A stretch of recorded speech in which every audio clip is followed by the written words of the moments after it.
All right, we're live. Let's do this. Vikings 49ers Monday Night Football. I am excited for this stream. I've got a little treat for you guys. We're going to get this link up and we're going to get going because the Minnesota Vikings are playing football and it's a primetime game against the San Francisco 49ers. Here we go, baby. We've got a lot in store for here tonight. Going to talk about Statement Sunday, going to talk some ball. I'm excited. So let's share this link and get going. If you're in the chat, say hi. Welcome to the stream, as always. Thanks for watching. Maybe you're watching this back later, but we're going to get this show on the road here in a sec. Usually I talk to try and kill time while I copy the link, but here we go. The doctor is in, folks. The doctor is in. Let's check and see if we got anyone in here right now. We got one person in here. Welcome to the stream. So we've got the link up now. But yeah, Vikings 49ers. We're going to switch over here to the other setup now as we're going to take a look. 49ers, 7-point favorites on the road, which is probably fair, to be honest. The Vikings, I don't think, have looked like that great of a team thus far. But any given Sunday, right, maybe something wacky could happen. Let's talk about keys to the game here real quick. We'll wait till some more people get in here to really unveil the big surprise on this stream. But if the Vikings are going to pull off an upset, right, here's what's got to happen. They've got to get to Brock Purdy. That probably goes without saying, right? But this is a Vikings defense that blitzes a lot. They blitz more than probably any other team in the NFL. Them and the Giants. Those are the two guys that blitz. If there's one weakness on this 49ers team, it is their offensive line. Not to say that it's bad, but it's not a fortress. It's not the fortress that some people might believe it to be. Also worth noting, they're without their best offensive lineman. Maybe the best offensive line in the NFL, Trent Williams, right? We saw the Browns' defensive line kind of have their way with the 49ers last week, right? That's pretty much how they won, is they really got pressure. And, of course, the injuries and the elements help. But that is more or less the blueprint, is going up against an offense. So much of it is based on timing, getting guys out in space, right? And, yeah, Brock Purdy, he does offer a little bit when the play breaks down. But the real thing to try and stop this offense is pressure. If the Vikings can maybe get home on a few blitzes, that is how they slow this offense down. And, of course, the other end of the stick is you still have to score. And this 49ers defense, I believe, they lead the league in points per game allowed. They have the fewest points per game allowed in the league. The defense is nasty. It's just as nasty as the offense. So there's no easy way to win this game, right? But it is possible. We got Caden in here. Caden says, "Oh yeah, baby. Welcome to the stream. Thank you for your contribution, which I'll be unveiling shortly." I took a quick look at it. I haven't seen all of it yet, but I'm curious. I'm excited to take a deeper dive. There's a few squares I have some questions about. There are a few oddly specific squares. Henry's in here. He says, "How we doing, Eric? Welcome to the stream, Henry. Good to see you in here. Monday Night Football. We're doing pretty good." Henry's upset, or not upset. He's probably actually happy right now about what's happening to the Phillies. I believe it's 5-1 right now. Is that the score? Got some playoff baseball going on right now. Henry probably living vicariously through the Diamondbacks. You know what? You and I, we're both enjoying Cancun right now, so to speak. Isn't that kind of poetic, right? After all the trash talk between the Twins and Braves, we both go out in 4 in the DS. I was rooting for Twins-Braves World Series, to be honest. I fully was.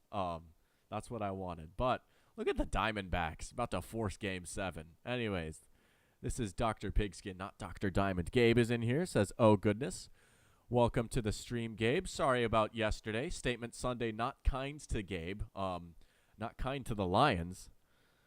Of course, you know, as we always do, this is a user-driven show, kind of. I still like being in charge, of course. But if you guys ever have anything you want me to talk about, address, of course, we can always talk about this great Falcons win, too. Hey, The doctor was right. He picked the Falcons to win, and they won.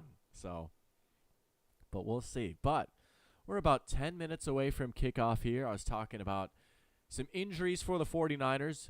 CMC is going to play. No Deebo Samuel. No Trent Williams. For the Vikings, a few inactives. Nothing too crazy. Lewis Seen isn't playing again. He just really hasn't played in general, though, to be honest. And then, of course, no Justin Jefferson. So we've got 4 people in here now. You know what? I think it's about time for the big reveal. I'll do that after I address the Lions being frauds. All right, we'll talk about this game here real quick because I'm going to be real. I always like going back and forth between the game and, other stuff. And I certainly will be talking about football around the league as there's been a lot going on. But we are going to be locked in for this one. But let's talk about Lions versus Ravens. All right, first thing I want to say, right, the doctor's going to pat himself on the back once again. You can go back and watch my stream from yesterday. And you know what I said? I said Lamar Jackson has the chance to make a statement as a top 3 quarterback in this league. And boy, did he ever. I said, Lamar Jackson, book it. And I quote, you can go back and check this. I said Lamar Jackson, 4 total touchdowns, 3 passing, 1 rushing, and what do you know? He gets it done, man. Lamar Jackson might be playing the best football of his career right now. It's beautiful. I mean, seriously. Some of the throws he was making, his ability to buy time in the pocket, stay in the pocket. He's keeping his eyes downfield. He's still taking off and running when he needs to. He is playing at a very high level right now. I would not call the Lions frauds. I personally say that because I have been staying the course with the Lions the whole time, right? I say they're a playoff team. They're going to win their division. I think a realistic goal is win a playoff game. I view them as a 10-11 win team, and they've certainly shot past those expectations so far. But I think if those are your expectations, I don't think you should really be calling the Lions frauds necessarily. You guys are 5-2. You lost to the Ravens and the Seahawks, and yes, 2 tough losses. Never feels good to lose to 2 of the 3 legit teams, quote unquote, that you've played so far. But if you think the Lions were going to win the Super Bowl, then yeah, maybe they're frauds. I don't see them as a tier 1 team necessarily. Tier 2, we could have a conversation though. But it was rough. Every team has bad weeks.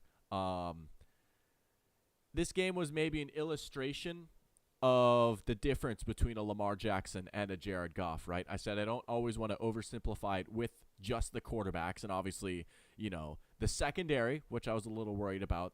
Those injuries maybe caught up to them a little bit. But I don't think this one game defines the Lions season. Hey, I had to deal with the fraud allegations all of last season. Henry says #bench Ritter. Hey, you know what? He might have crashed the car, but he made it home. The toddler was at the wheel again. He crashed, but he made it home. Oh, man. Those fumbles were something, I will say. I genuinely wonder how much longer Desmond Ridder is going to be a starting quarterback. Gabe says, screw the Lions. What's the surprise? And Pear Champ's in here. Welcome to the stream, Pear Champ. He says, how's it going, doctor? It's going good. The Vikings are about to play football. Can't complain. Well, we'll see what the final score is, but it's always good to watch the boys in purple.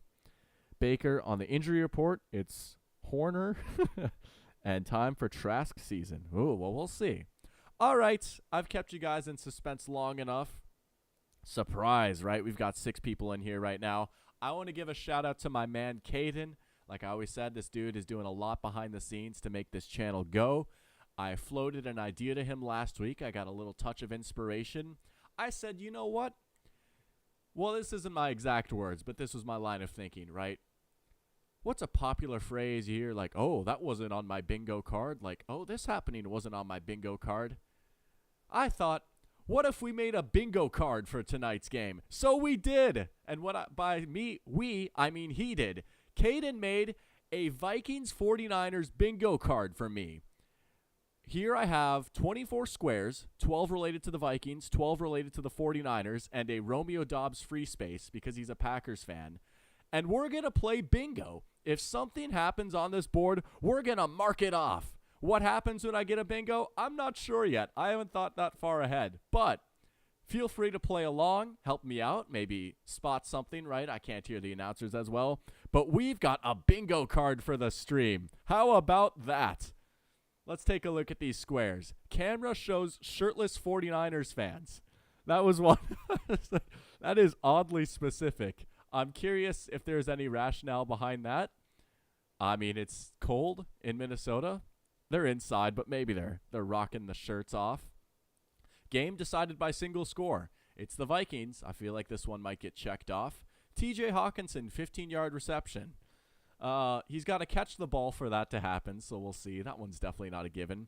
George Kittle being a little goofball. I like this one. I don't know if you guys, what was it, the Thursday night game? You did rock, paper, scissors with the camera. It's a shame he's not playing on National Tight Ends Day, but he's a little silly, goofy goofball, so maybe he'll be a goofball today. Maybe he'll do like a little ee-hee celebration or something. Kyle Juszczyk carry. Let's go. The fullbacks. We love Kyle Juszczyk on this channel. He's the Swiss Army knife of this offense, right? I could see Kyle Juszczyk getting a carry today. Vikings hold Purdy to 0 touchdowns, proving he is a fraud, and it is all Kyle Shanahan. If you get 0 touchdowns against the Vikings, that's a tough look.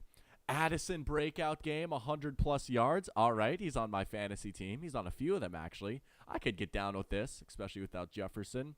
Akers outperforms Madison. That's kind of been a trend this season. Let's see him actually get the rock. That was a problem last week. Bosa gets a sack. Very possible. I don't know. Bosa against our tackles is going to be fun, right? Good on good, as I always say. Bosa versus Darisaw or Bosa versus O'Neal. That should be a good matchup. Either team less than 100 offensive yards at halftime. Okay. So maybe a bit of a defensive struggle. It's possible. Unfortunately, if it's going to happen, it's probably us. But here's one that we could use some help with. Announcers mentioned the Debo Parsons beef. Okay, that's been something that's been going around, right? Those two are kind of talking trash at each other. The ghost of Greg Anderson returns. All right, so I believe you meant Gary Anderson, if I'm not mistaken, right? However, I like the use of Greg Anderson because, you know, Greg Joseph, Vikings kicker currently. So I'm going to assume that is like missed kick, which, hey, it's very possible. We've got the Romeo Dobbs. Dobbs better than Jefferson. L, I'm assuming that's just a Vikings loss. Doctor knows who the celebrity blowing the horn is. I might have to do some diving for that one. CJ Ham, 5-yard rush. Turnover on Vikings opening drive. We've seen that a few times. Purdy QBR higher than Cousins. I like that one. 3 sacks for Vikings by halftime. Look for those blitzes. Camera pans to JJ looking sad. I never like seeing that. It makes me nervous. Kirko chains. Honestly, I think this one could be up to interpretation. Yeah, they could talk about, like, Kirk rocking the chains. Maybe they show little Kirko chains. Or maybe it's just a certified Kirko chains moment. Same with Kirk actually performing during prime time. We'll keep an eye out for some Kirk Cousins ball. Brandon Ayuk, 30-yard reception. I like this one, especially without Debo.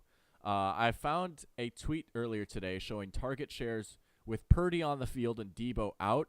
And Ayuk dominates the target share. So if you're trying to get a last-minute bet in, Ayuk's not a bad one.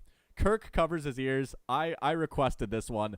I'm sorry. I just find it so funny. Especially, it happens at home so much. He just covers his ears when it gets loud. I mean, he has to, but it just still looks funny. And then McCaffrey 50-50 game. I like it. All right, so shout out Caden for the bingo card. Hopefully y'all can see that pretty well. And we'll be bouncing back and forth between that, as well as maybe talking about some of these. But we're going to be locked in. Should be another great day of football. Statement Sunday was awesome. What are you guys thinking? What are your big takeaways from Statement Sunday? Mine would be, well, the Ravens might be a legit Super Bowl contender. They might legitimately have the best defense in the league, and Lamar Jackson is playing like a top 3 quarterback. Hey, another thing. The Chiefs' offense is back. Big plays through the air from the Chiefs are back. All right, here we go. Okay, who's leading the Skol chant? Oh, it's Dave Winfield. Went to the University of Minnesota. Legend with the Padres and Twins. Right? We're doing the Skol chant right now in my apartment bedroom. Skol. Skol. Skol. Skol. Skol. Skol. Skol. Skol. Skol. Skol. Skol. Skol. Skol. Let's go! I feel so bad for my upstairs neighbors right now. I wasn't that loud, but All right, we can check that one off. Dave Winfield sounding the horn. Where did that one go? And we can check off the free space too, Mr.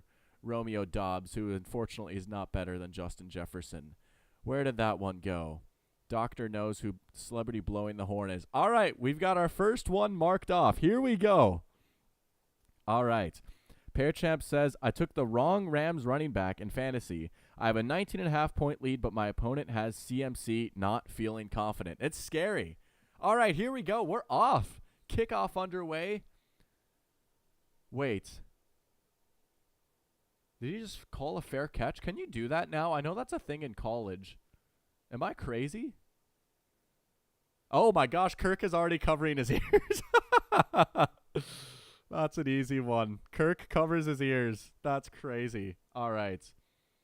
So wait, am I crazy? Did he just call a fair catch? Wait, okay, no, they are spotting it at the 25. Did I just like completely miss that? Because that's a thing in college, right? You call a fair catch, like even if it's like out of the end zone on a kickoff and like you get the touchback. I'm not sure if they changed that for the NFL or not, but here we go. First play from scrimmage for the Vikings. They're showing Addison on the screen. We've got Addison and Osborne out. Of course, no JJ, so we'll see how this passing game looks. Offense was ugly last week. Big carry for Madison to start it off, though. Let's go. Look at that. Is that an outside zone run against Kyle Shanahan of all people? Oh, baby. You know what? Let's go be frauds. Let's go get a silly, ugly, fraudulent win. Let's go be lucky. Let's go be frauds, right? Forget the tank. Let's go be frauds. Josh Oliver in the game now. He's going to motion in tight. Is that a two tight end look with Oliver and TJ? Play action. Here we go. TJ kind of covered up. That was ugly. Not much there. TJ and Josh Oliver, the underneath options, both of them covered up quickly. These 49ers linebackers are great.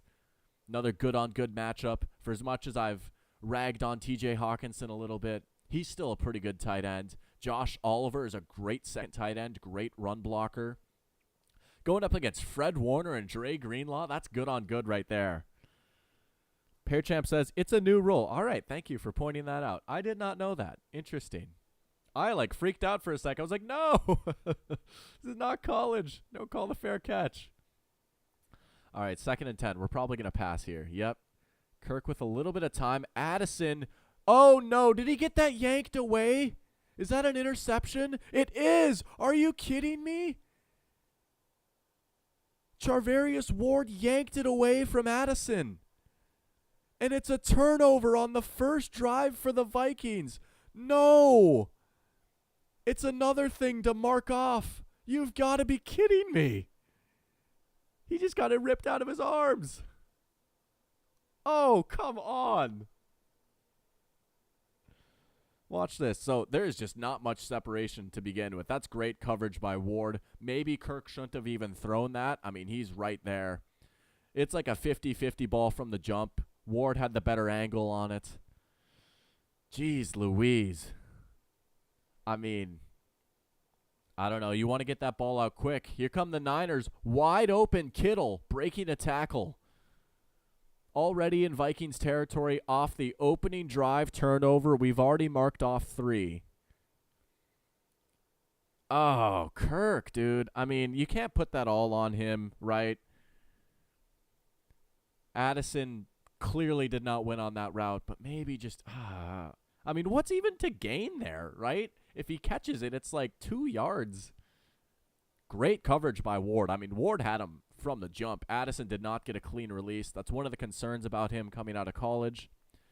Here come the Niners again. There's Ayuk, that out route. Oh, I feel like we might be looking at a big Brandon Ayuk game here. Going up against Byron Murphy there. He's got a bit of a size advantage. Just beats him to the sideline. Let's watch this back. Look at that. Murphy's even playing the boundary. He just beats him. Right? He's got his hips turned. He's saying, go ahead, go there. Ayuk, man. He is really, like, blossomed into a borderline elite receiver, man. His stats might not show it. And the team he plays on, they spread the ball around, but he 110% passes the eye test. He's a special-looking player. Open for Jennings. Quick little dump off. This offense looks locked in early. They're already in the red zone. Pear Champ says, that's the Kirk I know. Primetime Kirk. Yeah. Remember when his record was 0-9 on Monday Night Football, and then he finally got off the schneid? He, beat the Bears a few times. I mean, it is a thing. I might want to look at his splits at halftime of, primetime. Not ideal. Showing the 49ers have an opening touchdown in 3 straight games. Second and short, they can kind of do whatever here. Just give it to CMC. Why not? Oh, too easy. First down. Oh, man. Not a great start. You certainly don't want to throw a pick on your opening drive against maybe the best team in the NFL. And any sort of hope you have for the season is kind of riding on this game. And maybe I said that last week too, but man, when you start out in a 2-4 hole, every game is a playoff game. A lot of teams in the NFC lost this week, so the wild card, the NFC is pretty weak, but you got to win games no matter how bad it is. McCaffrey again, getting to the outside. Look at that, he's got a block. Ball came out. Ball is still out. Fall on it. Is that our ball?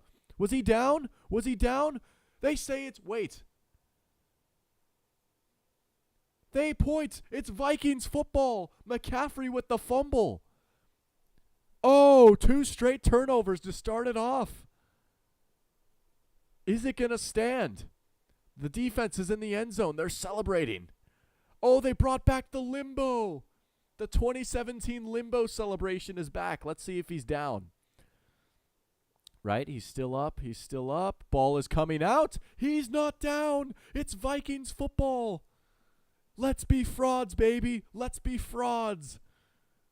Look at that. Ball's just bouncing around. Dean Lowry, of all people, falling on it. Packers fans remember him. Dean Lowry has done very little this season, to put it kindly, but he falls on the fumble right there. Cam Bynum standing up on the bench. The crowd is back in it. New life for the Vikings. Henry says, "Skol, baby. Let's go. Let's shock the world. Why not, right? I'm going to choose to be delusional." Okay, now they're just out of nowhere. DoorDash pops up. All right, so crazy start.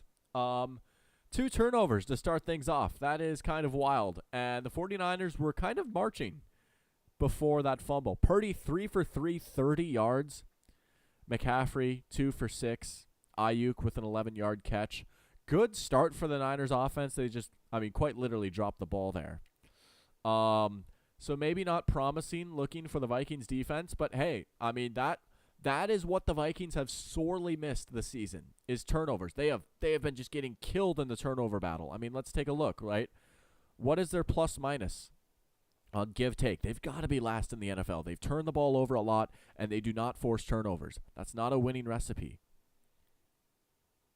What is it? It's got to be bottom 3 for sure, right?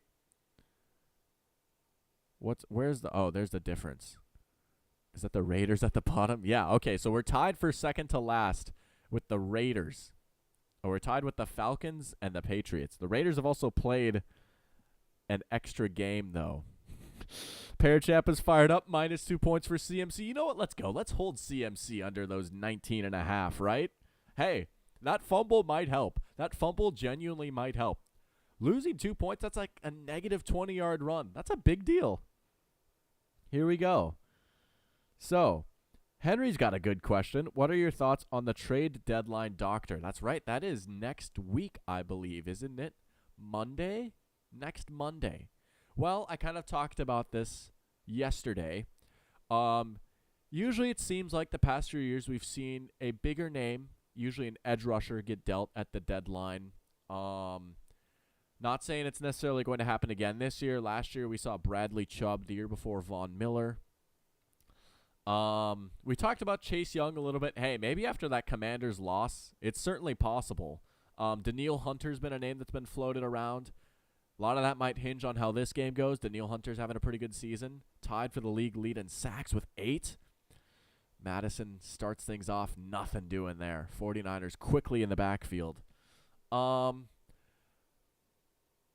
you know, here's something I haven't talked about yet. The Eagles got Kevin Byard today, which is kind of crazy, and it only took what? Terrell Edmonds and then a fifth and a sixth, which is just comically little. Again, I'm not a GM, so I don't understand the inner workings of these deals. But is that seriously all it takes for a Super Bowl contender to get a plus starter at their biggest weakness? I mean, that is a slam dunk for Philly. More on that after 2nd and 12. Play clock running out. Got to snap the ball. Niners bringing pressure. Oh, man. Kirk hit as he throws. Just couldn't get anything on it. Pocket collapsed a little bit there. We know my Kirk take at this point, right? I mean, I don't even know how much he could have moved around in that pocket, right? Let's take a look at the replay. Couldn't really feel the pressure coming there. That's not all on him. Little bit of time, but defense got there. Defense won that rep. Now it's 3rd and long. Not where you want to be. 1 for 19 on 3rd and 10 plus this season for the 49ers defense. That's crazy. They'll rush 4. Kirk has time. Hawkinson over the middle, 1st down, and I believe that's a 15-yard catch for TJ Hawkinson. Fired up. Kirk is covering his ears again. But here we go. We got another one. Big catch from TJ Hawkinson. He needed that one.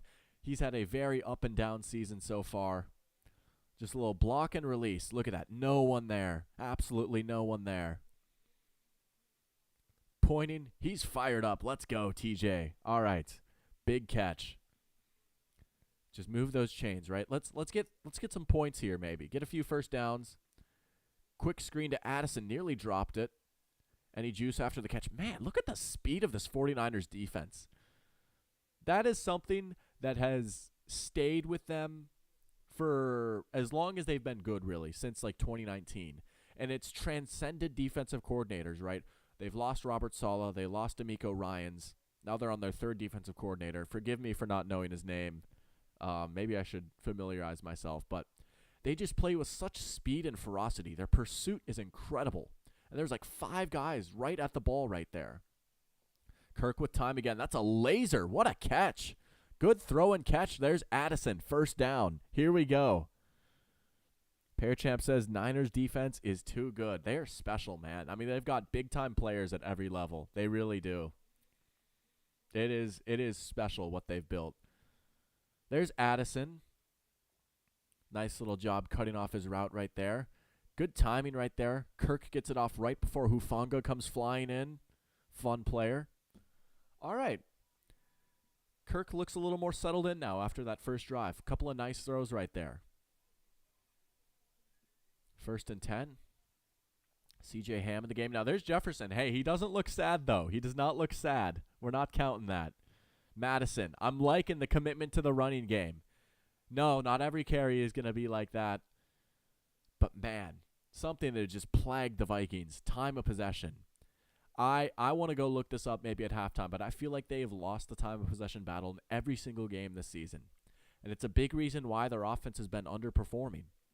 You go look, like, going into today, as a team, they average a little over 21 points per game. But as an offense, it's a little over 19 points per game. When you take away the 2 defensive touchdowns they've gotten, that's crazy. Under 20 points a game. Movement. Flag. Who's it on? Did we jump first? Was it encroachment? Encroachment. Let's go. All right. Gabe says the Texas Rangers, maybe they did something crazy. Rangers Astros right now, what, game 7, right? Saw the Adolis Garcia grand slam yesterday. That was pretty sick. What an electric player. Adolis Garcia. Yeah, look at that. Last in rushing attempts, last in rushing yards, and they have not scored a single rushing touchdown all season. And if you know me, that kind of kills me a little bit. It kind of does. Play action. That's holding for sure. They don't call it, though. TJ with another big catch. Down near the red zone. Hawkinson again. In the battle of tight ends, it's the Iowa Tight End Bowl. TJ Hawkinson with the early upper hand. 2 big catches on the drive. 2 first downs for him. A day after National Tight Ends Day. No block and release there. Just a simple, don't want to call it a crossing route. I'm not smart enough to accurately label that route, but I've seen it in Madden before. Not a straight go ball. He cuts it off a little bit. Finds the space. Look at that. All right, do not turn the ball over here. That's what's been killer. Gotta snap the ball. Kirk is mad. It's either a flag or a timeout. I don't hate taking the 5 yards there. I'd rather keep our timeout at this juncture of the game. Still, that has been a little concerning over this season too. I mean, it really just is a culmination of these silly mistakes. It's clock management. It's silly penalties. It's turnovers. It's imbalance on offense. It has been a clunky operation all around. 1st and 15 now. And should we be looking at a field goal attempt, maybe the ghost of, maybe Madison can get a big run, get us into the red zone. Look at the running game come into play. Here come the Vikings. It's 0-0, but I am beaming right now. Look at us run the football.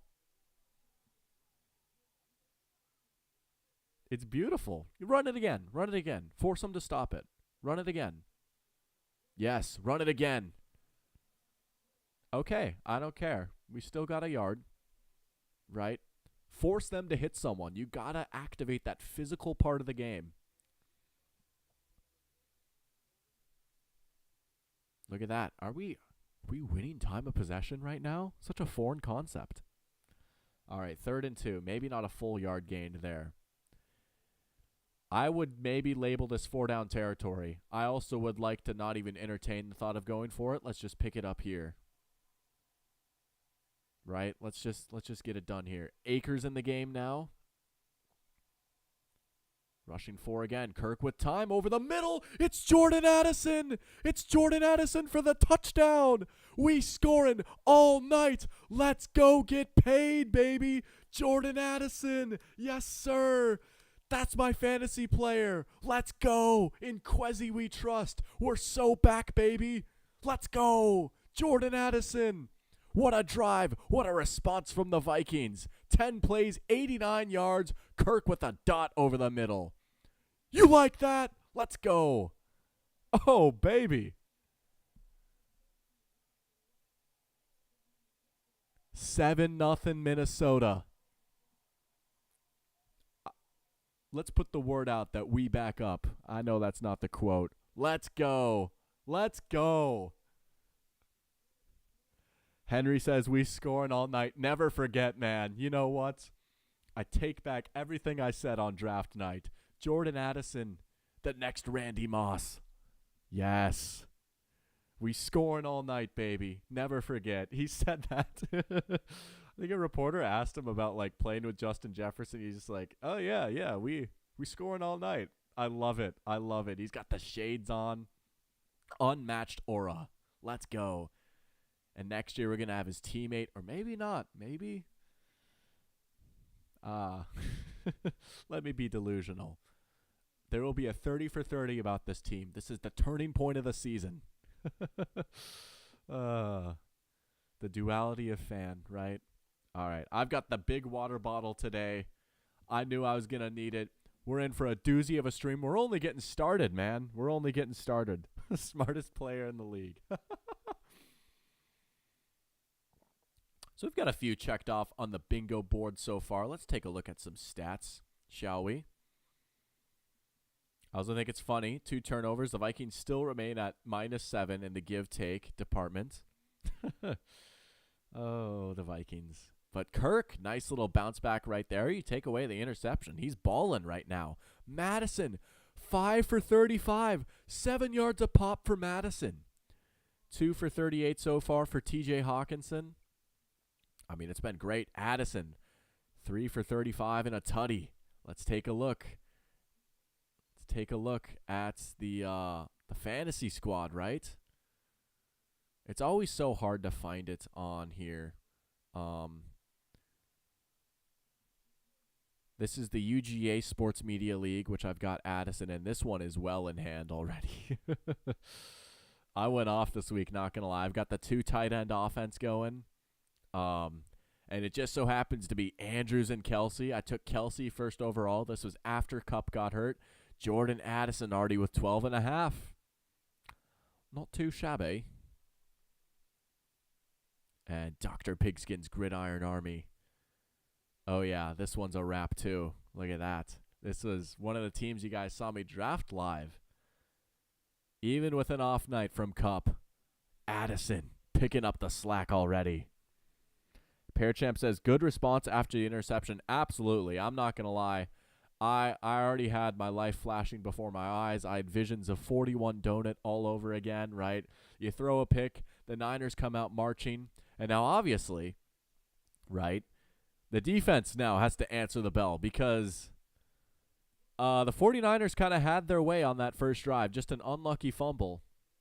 So we'll see. Maybe now with a longer field, because the offense for the 49ers, they started with a shorter field. Maybe now with a longer field, the defense can maybe come out and win a drive. But, yeah, great response. I mean, I got to tip my cap to Kirk right there. I don't know if that's quite a Kirko Chains moment yet. We'll see. You'll know it when you see it with the Kirko Chains moment. But that is a great throw. Pretty throw. Tight window. Right over the helmet of Dre Greenlaw. They're showing the replay right now. That is Kirk at its best. Maybe that is a Kirko Chains moment. Nah, it's got to be a little crazier than that. Sometimes we see wacky Kirk, and sometimes wacky Kirk works. It's not often, but look at that. Now the crowd is loud. Here we go. They'll start with CMC, and he'll get about 3 there. Okay. Is Jordan Addison the new Jeffs? Hey, man. I will gladly take Jordan Addison as our number 2 wide receiver. I think that was kind of the plan when drafting him, right? Is we're going to get a really good wide receiver 2 on a rookie deal. The shortcomings of Addison we kind of saw on the first drive. He faced tough press coverage, could not win, could not get a clean release. But if you move around, put him in the slot, get him some more favorable matchups, right? He's a separator. He's just not very physical. We saw the good of Jordan Addison on drive 2. And that's encouraging without Justin Jefferson out there. Quick throw to Ayuk, easy first down. Man, Purdy knew exactly where he was going with that ball right away. That's like in Madden, right? You see the defense playing like 5 yards off. You do a little hot route into a slant. Just throw it as soon as you snap the ball. Hit X to get that rack yardage. Yak, rack, to each their own. Ayuk, 90.8 receiving yards per game. That's crazy. Nah, he's been a baller. Good patience from McCaffrey.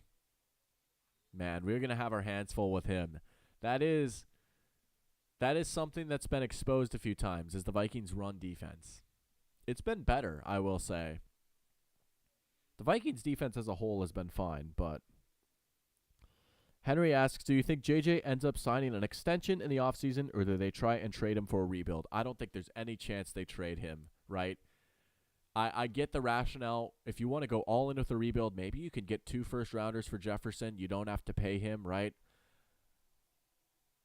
I'll finish my thought here after the 2nd and 4, because I think there's just a lot of proof of that being a bad idea. All right, we've got a penalty here. It's going to be a false start. Shout out the crowd. All right, here's what I'm going to say. We've seen teams try that a few times, and unless you're the Kansas City Chiefs, it just objectively has not worked. The Chiefs traded Tyreek Hill, and it worked out for them because of the Chiefs. And by trading Tyreek Hill, they did that to keep their offensive line intact, to keep Chris Jones, and obviously they liked Trent McDuffie a lot in the draft, and they used that pick on him. It worked for the Chiefs because they absolutely 100% nailed everything they did with what they got, and it's also the Chiefs. They have Patrick Mahomes. Ask the Titans if they think trading A.J. Brown worked out for them. Purdy over the middle. Wide open Jennings. Big play right there. Oh, man. Purdy is locked in, right? How about the Bears, right? If the Vikings are serious about getting a quarterback, why would they trade away Jefferson, who is going to be a big asset, right? The narrative, or not the Bears, excuse me, the Panthers. Well, the Bears too, because the Bears had Justin Fields with no weapons for a while, and that they're like, they need to get him help. Look at the Panthers with Bryce Young. They trade away DJ Moore, and it is just a shipwreck right now. Their wide receiver room is now terrible, and their offense is terrible. The Packers traded away Devontae Adams. Did not work out for them. Purdy sailed that one. Good coverage right there. Like 4 purple hats surrounding Kittle. So I totally see, like, okay, maybe it's enticing. You save some money. Maybe you really do like Addison. I personally think if you're trying to build a Super Bowl team, which that should be the goal, right? If in a rebuild, Addison projects to be a number 2 receiver on a Super Bowl team. I don't think Addison can be the top guy on an elite team, but he can be a very good number 2. If you want to develop a young quarterback, don't get rid of the star wide receiver. Jefferson's a fan favorite, right?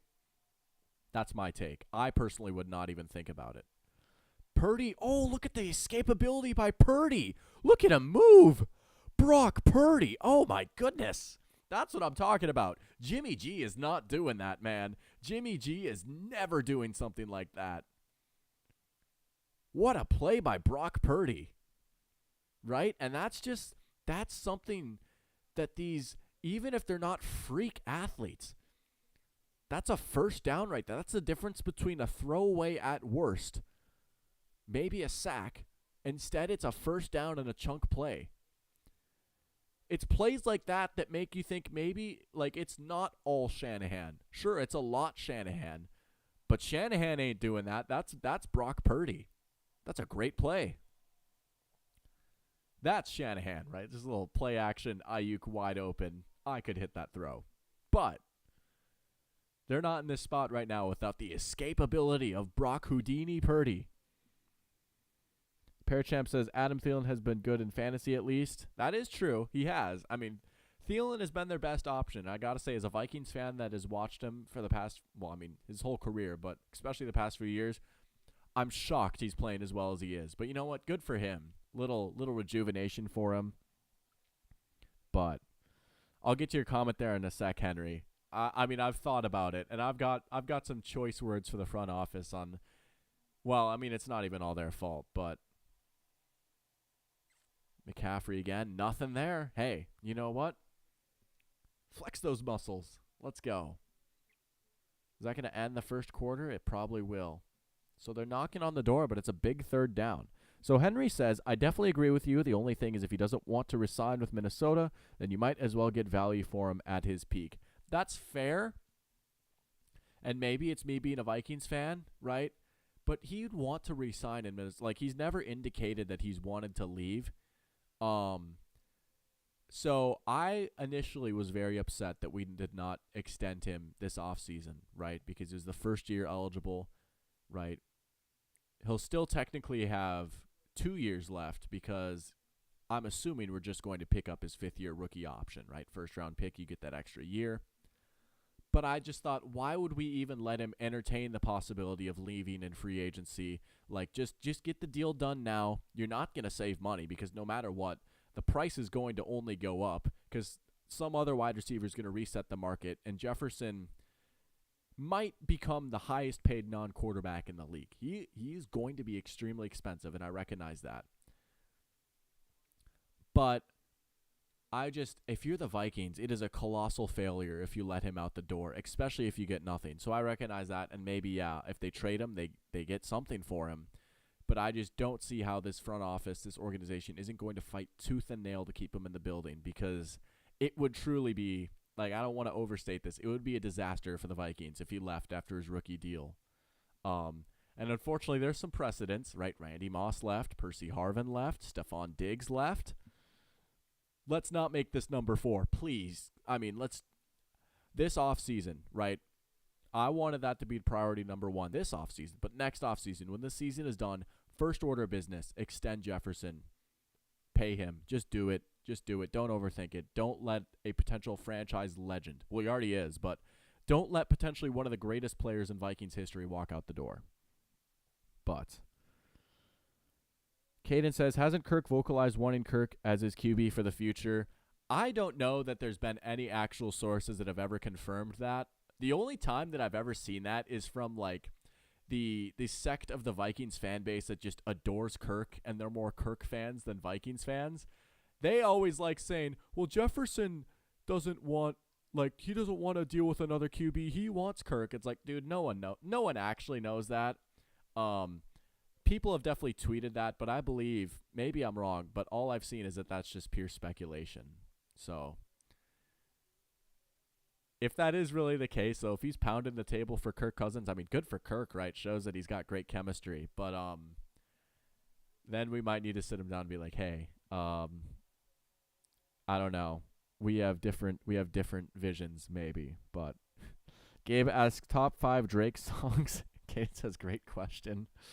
I'm going to have to think about that one. First, here's a big 3rd and 5. They rush 3. They don't blitz. Ball popped free. Incomplete. What a play by a Caleb Evans, who has kind of come on a little bit. A Caleb Evans has been a solid player for the Vikings so far. I would argue he's been our best corner this season, which is a little promising. They show a heavy pressure, right? I feel like we haven't blitzed a lot so far today. But, just put it behind Jennings a little bit. Ball popped out. 40-yard field goal. All right. Jake Moody. Poor guy. Dude had to suffer with the miss last week. He misses again. It's 7-0 still. Jake Moody has missed again. And there's Jefferson happy on the sidelines. Take that, aggregators. Take that, Adam Schefter. Jefferson is happy to be in purple. Look at him smiling. That's what JPA football doesn't want you to see. Let's go. Dove Kleiman hates this. Vikings still up 7-0. A missed field goal. We're getting the breaks right now. I'm telling you, let's go be frauds. Let's go be frauds. Caden says, I heard that from my boss, so I can't back it up, but I'm going to look into it. Appreciate it. I have heard, reports, and by reports I mean people saying on Twitter that Jefferson only wants to sign his deal when Kirk signs a deal with the Vikings. I'm a little skeptical about that, to be honest. I don't know. I mean, of course, I would love for Kirk. This is a quote. All right. So, of course, I would love for Kirk to continue to be my quarterback. But again, I don't control that. That's up to the team and to Kirk. I mean, okay. Yeah. I mean, I'm not saying Jefferson hates Kirk by any means. People had a big field day with when Jefferson was mad at Kirk, his rookie year. He's like, throw the ball. Or maybe that was his second year. But, I mean, also wait, this is Jefferson's 4th season. That's crazy. This is already his 4th season. So yeah, we'll pick up the 5th-year option. But see, that's what scares me though, dude, is now we only got 1 year to get it done instead of 2. Like this next offseason now, if we don't extend him, then I will say if we don't agree to an extension this next offseason, maybe you look at how the team is doing at the trade deadline or going into the season, and maybe you think about it. I still just truly would rather not trade away our best player. Just me personally. I think it's there is a line to a rebuild, but 2:30, baby. Come and meet me by the bean. I'm assuming that is a Drake lyric. I cannot back that up though. I'm vaguely familiar with Drake's catalog. My Drake take is that Honestly Nevermind is overhated. That's actually a solid album. I like the sound on that. I like that he actually tried something different. I don't really know that I've listened to any Drake beyond that album that he's released recently. Of course I know about Take Care and Nothing Was the Same, right? Short Run right there. Of course, you're the biggest Drake fan of all time. I know that for sure. But can the Vikings make this a 2-score game here? Interesting. I do really feel bad for Jake Moody, though. I don't know if you guys saw the interview by his locker last week after he missed what would have been the game winner. I mean, dude is a rookie kicking on a Super Bowl contending team. He looked defeated, man. I do wonder why the Niners let Robbie Gould go. Like, I don't know. He was doing pretty well for them. TJ Hawkinson tight end screen, and it worked. The tight end screen actually worked. Galaxy Brain KOC. Wow. He name dropped you. Poor Michigan man. Huh. TJ Hawkinson. Wait, did Jake Moody go to Michigan?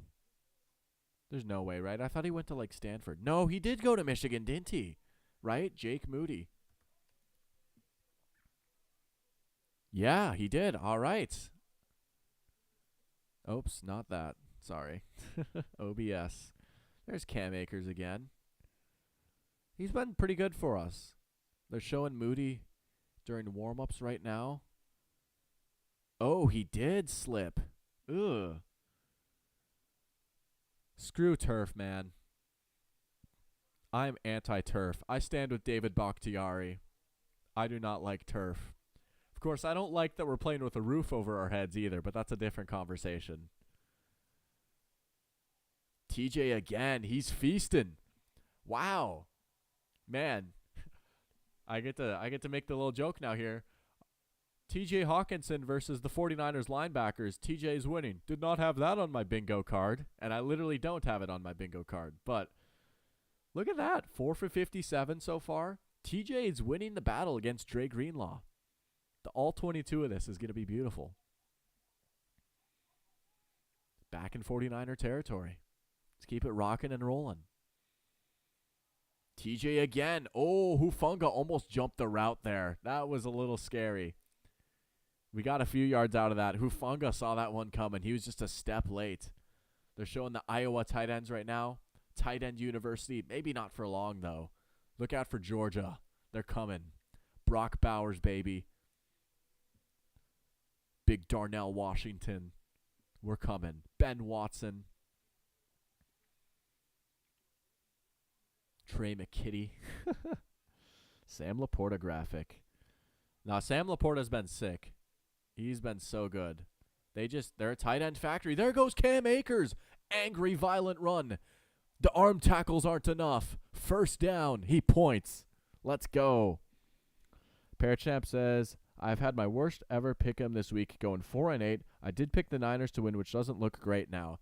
Hey, it's Vikings football, man. The game will start once the fourth quarter starts. I promise you, this is going to be a close game. This is Vikings football, baby. Give me your top 5 stadiums you want to visit in All-American Sports. U.S. Bank Stadium on mine for sure. No, it's beautiful, right? And even though I've got like this super strong stance against indoor football, like U.S. Bank Stadium is awesome. It really is. It's a beautiful place to watch a game, right? I guess I understand why maybe in Minnesota you want to be inside when it's colder. I think that should be a part of our identity, though, right? That's what Bud Grant would have wanted, but that's just me. Top 5 NFL stadiums. I will say NFL because I could just spend a lot of time about every stadium, but I'll think about that. That's a good question. 2nd and 4 now for the Vikings. Akers on the pitch, waiting for the hole. He's got it. Does not have the first down. Good patience right there, right? Just waiting. What gap is it going to be? Little pitch play. Got a flag down, though. We'll see about that. Holding. Oh, killer. Holding on Josh Oliver. That might be a drive killer. Ah, jeez. Okay, here's, in no particular order, I'll think of 5 that I want to visit. I would love to go to a Bills game in the winter. Again, I just am such a sucker for outdoor football. I'm not going to count U.S. Bank Stadium or Lambeau Field because I've been to both of those. I would love to go to a December or January game in Buffalo, right? Go tailgate with the fans. That would be awesome. Oh, trickery. Jordan Addison is going to pass it back, and it's caught. Oh, it's a double pass. It's a first down and a whole lot more. Still going. It's Ty Chandler from Jordan Addison. KOC deep into the bag of tricks. Jordan Addison, what can't he do? He's the most efficient passer in the league. Look at this. Look at this play design, right? Okay. You could tell right away it was going to be a pass because he threw it behind the line of scrimmage. You can't have two forward passes, right? But it happened so quick, and the 49ers, they don't have that benefit of the broadcast angle. They're looking straight on at the play. So it's probably harder to tell that he threw it backwards. Now there's a flag down, though. Uh-oh. Maybe an eligible man downfield. Oh, it's pass interference on the offense. KJ Osborne pass interference. He must have started blocking too early, right? That's usually what it is. Man, killer penalties. Oh.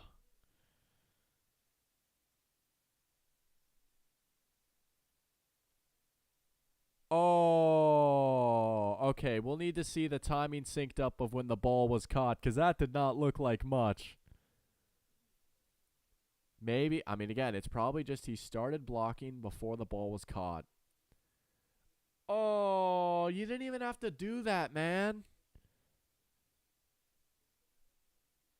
Yeah. It's tough because he didn't even get his money's worth. No, I mean, it's fair. It's the right call. Good throw and catch. Hey, look at Osborne making up for it right there. Nice diving catch.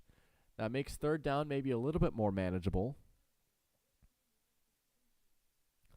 I mean, it's tough, Gabe. I see what you mean. Like, it looks light, right? It doesn't look like much contact. It doesn't look like he's blocking him very hard. But, I mean, by the book, yeah, he started blocking before the ball was caught. That is OPI. It's tough. It's a really light call, but it is, by the book, correct. I can't even hate on it that much. He was so far down the field. Here comes the pressure. Well-designed screen. Oh, look at KOC. Cam Akers still going. Rumbling up near the goal line. What a play call by KOC. Man. Someone's been watching the film, studying the tendencies. He knew. I don't know what he saw, but he knew the 49ers were going to blitz on that down. And he had the perfect answer to that. Oh, now TJ's hurt. Oh.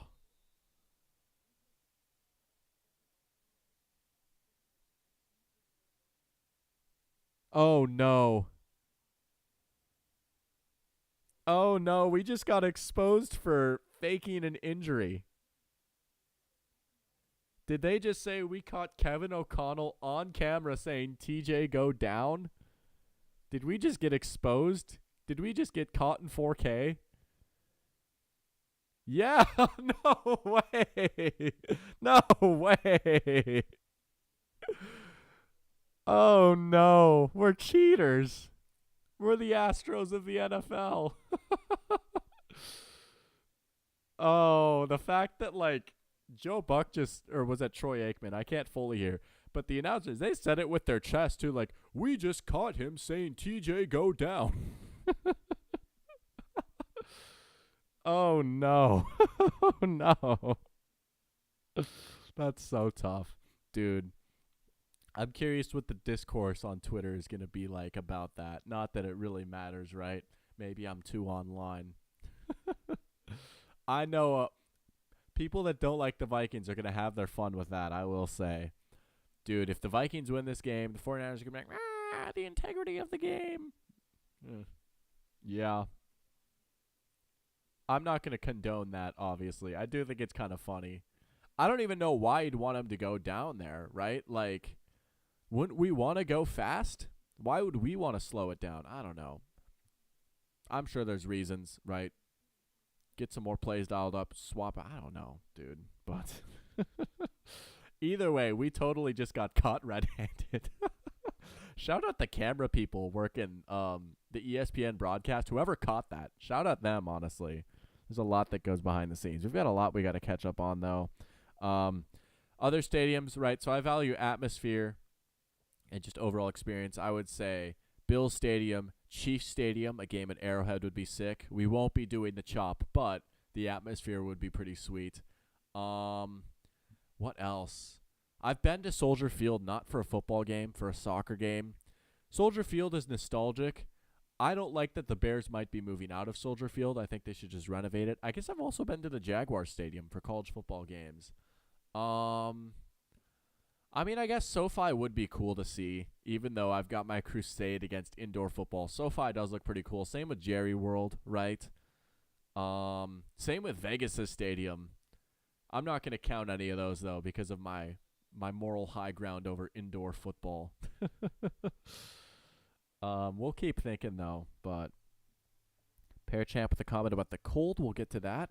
First and goal, though. Whoo! Stuffed. Nothing. They were ready for that. Pair Champ says, I mean, the cold was the identity of Lambeau Field, but that hasn't been helpful for the past 10 years, to be honest. Yeah, I mean, I don't know. It's still like, I feel like it's still somewhat of an advantage, though, right? This is maybe just recency bias. Do you remember that Sunday night football game against the Titans back in 2020? It was a snow game, and the Packers just absolutely killed the Titans. That's like that's like a big snow game in Lambeau that I can think of recently.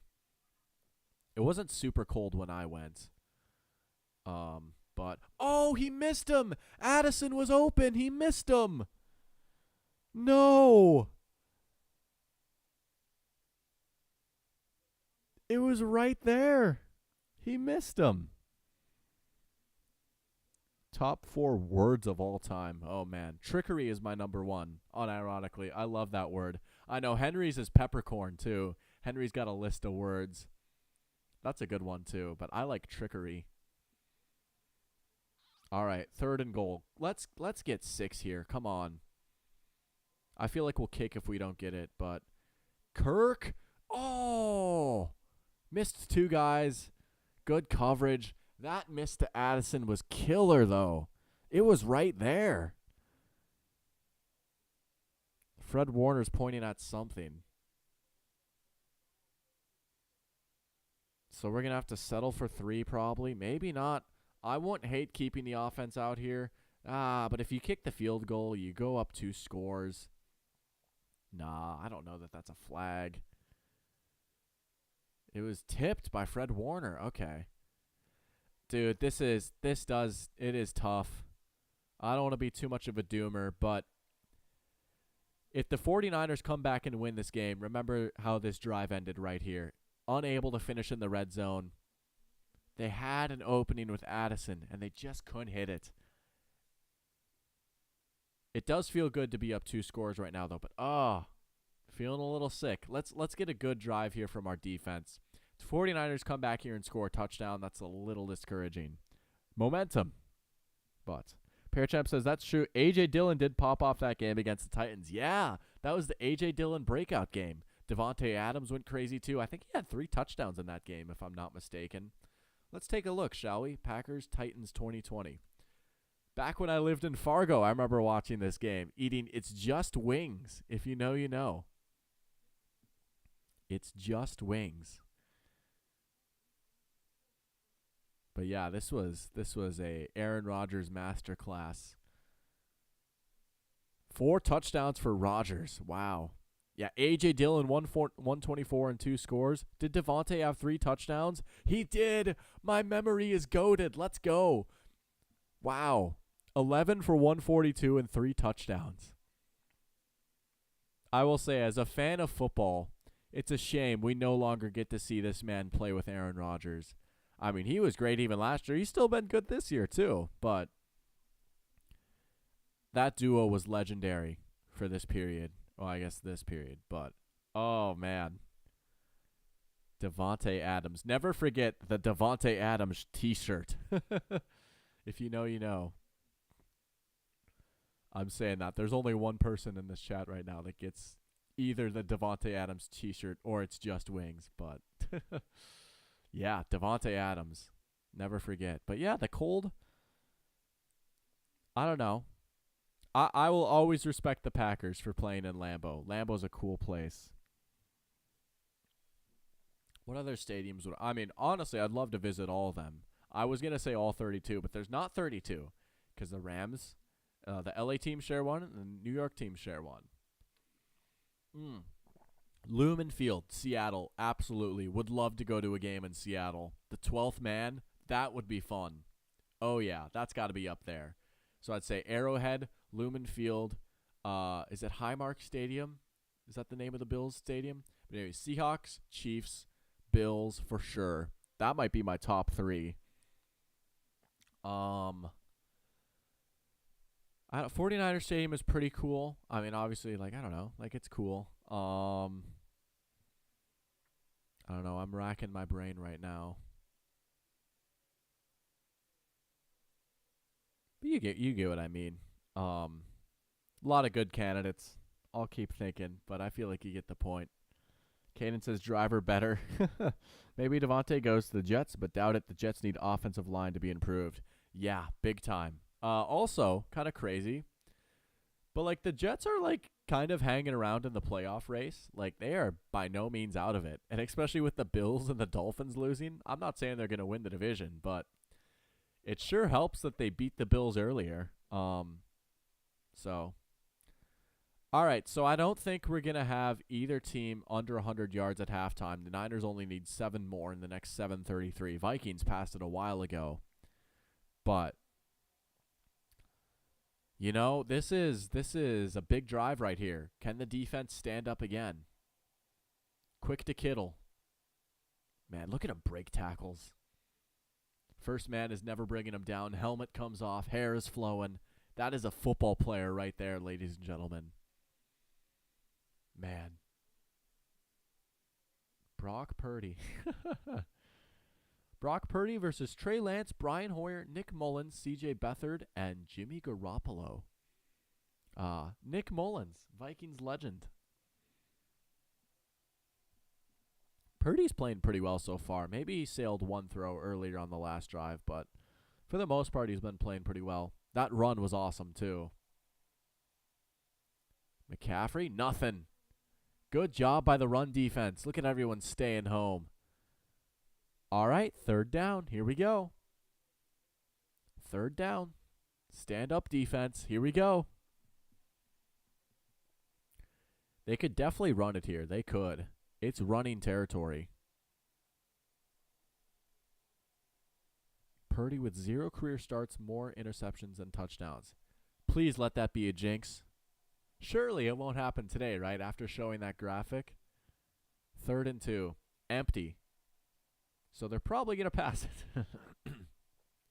Look at McCaffrey at the bottom of the screen. Probably going to him. He's got a lot of cushion. Oh, now Evans is coming up. Oh, no. Patrick Jones just trucked a man. Let's delay a game. Okay. Or was that Daniil? I thought it was Patrick Jones that decked him. He just absolutely decked him. He's ready to go. I mean, I guess you can jump the snap if the play clock is about to run out. Yeah, he was ready. Shout out Patrick Jones. That dude got shot after getting drafted, and he came back and played anyways. What a beast. Here comes the pressure a little bit. Purdy with a strike to Ayuk. Oh, that's a backbreaker. Oh, what a big-time hookup. Was that 30-plus yards? Let's see. Ball started at like the 27 about. Was that quite 30 yards? 25 yards, just short of marking that one off. Tough. Well, tough either way. It's not like I want to give up those extra 5 yards. But now they go from 3rd and 7 to in Vikings territory. Big time play. Ayuk showing up again. Now they'll get it to McCaffrey. There's that outside zone run. Waiting, just waiting. Which hole is it going to be? That's the beauty, right? McCaffrey does not know which hole he's going to hit once he gets the ball. He's watching his blockers out in front of him, right? He's waiting. That's why you want a nice, patient running back with good vision in the Shanahan offense. And he's waiting, and the initial read is right off the butt of the tight end. But maybe there's a cutback lane, right? Because the guys, they're not blocking necessarily. It's not just hit the guy in front of you. They're trying to occupy space. Little preview for my video there. But I mean, the 49ers have kind of got away from a little bit. They used to almost do exclusively zone runs. Here comes the blitz. Ayuk again, going to be just short of the sticks. But they don't do exclusively zone anymore. They almost used to do exclusively zone runs, but they still feature it a lot in their offense. And really all the Shanahan tree guys do it. The Vikings do it a lot. KOC is technically a Shanahan tree guy, right? Served under Sean McVay. McVay served under Mike Shanahan for a little bit. These two teams have similar offensive philosophies, the Vikings and 49ers. Obviously, they've all got their own twist on it, but same ideas. 3rd and short. Here's McCaffrey. He got it. Easy. Yeah. Nice, tough run right there. Pearchamp says, Bills have been so bad lately. Very disappointing. Which would you say has been worse, Bengals or Bills? See. That's tough, honestly, because I think some of the Bengals' disappointment, honestly, most of it can just be chalked up to Joe Burrow being hurt. They've looked a lot more like the Bengals of old now that Burrow's maybe getting a little bit healthier. The Bills have just been so up and down. I truly cannot get a good read on this team because, yeah, that loss to the Patriots was bad. They had a stinker against the Giants. They had a stinker week 1 against the Jets. But they also smacked the Dolphins. Like, they whooped them. Like, it was close for a half, but they broke away.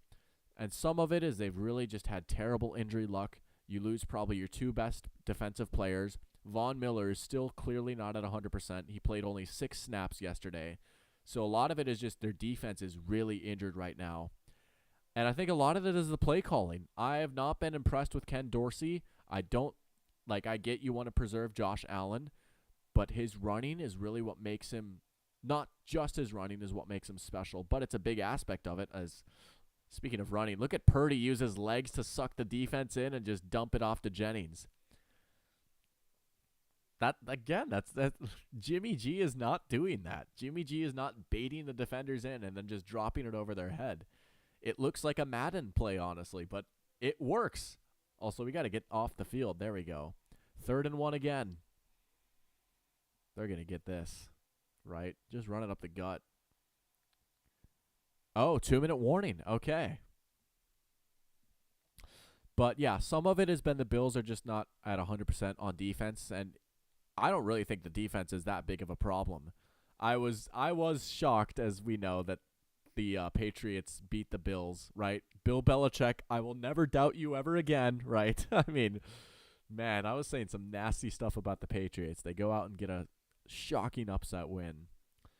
But Josh Allen just has not been running as much, and I get you want to keep him healthy, and that injury last year really hindered things on their offense. But at the same time, that is one of his biggest assets. He is such a threat as a runner.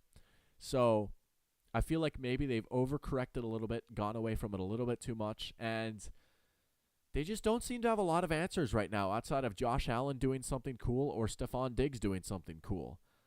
And as much as I've loved how they've remade their team, I just have not been a big fan of how they've run their offense. And yeah, they have been disappointing, right? This was supposed to be like their last stand, their last push for a Super Bowl. So I might argue the Bills, just based off, for me personally, because I feel like I had such high expectations for the Bills. They were my Super Bowl pick. I'm not going away from it yet, but it has been unfortunate. But the Bengals, I mean, they got off to a rocky start. They dug themselves in a tough hole. At least the Bills are still like in a playoff position, right? They've got a winning record. They should be fine. The Bengals face probably a bigger uphill battle, especially with how good the Ravens look, and the Ravens already beat them once. And the Browns, too, are kind of a threat. And the Browns beat them. So the Bengals have a bigger uphill battle, but I think the Bills have fallen short of expectations a little bit more, in my opinion. Gabe says, are you going to stream Bucks versus Bills? I tell you what, I would love to. Again, a lot of this, it's just the reality of it, right? Working in sports, you get this. And it's a very busy time over in Oconee County right now. A lot of it really just depends on, am I working that night? I don't know yet. I'll probably figure out soon. But that would certainly be ideal, I think. I'm trying to rack my brain if I've got anything else going on Thursday. I don't think so. I would certainly like to, though, because I think that is a interesting game. We might learn some stuff about those two teams. Both those teams coming off pretty disappointing losses. How are they going to respond on a short week? So I would like to. That's what my answer will be. But I cannot promise it. But I would like to. And also McCaffrey is white. Yes, big if true. Wow, so we had 8 guys out on the field. So I was saying, we got to get off the field. I saw like 3 guys running off. I was like, uh-oh. Apparently those 3 guys could have been out there. I feel like that's happened a few times with the Vikings this season. That 2-minute warning saved us. All right, 3rd and 1. Play clock running down. Oh, the 49ers have to take a timeout. Uncharacteristic sloppiness from a Kyle Shanahan team, right? That is something that frustrates me, right? Again, easy for me to say in my apartment room, but that's something that should never happen. You get the 2-minute warning, a de facto timeout to get ready. Like, I guess at this point, 2 minutes left in the half. It is the first half. Maybe that timeout, like, whatever. It's not backbreaking if you have to burn one. But, I mean, you should just know what you're doing coming out of the 2-minute warning, right? You should never have to burn a timeout after you just had a stoppage, personally.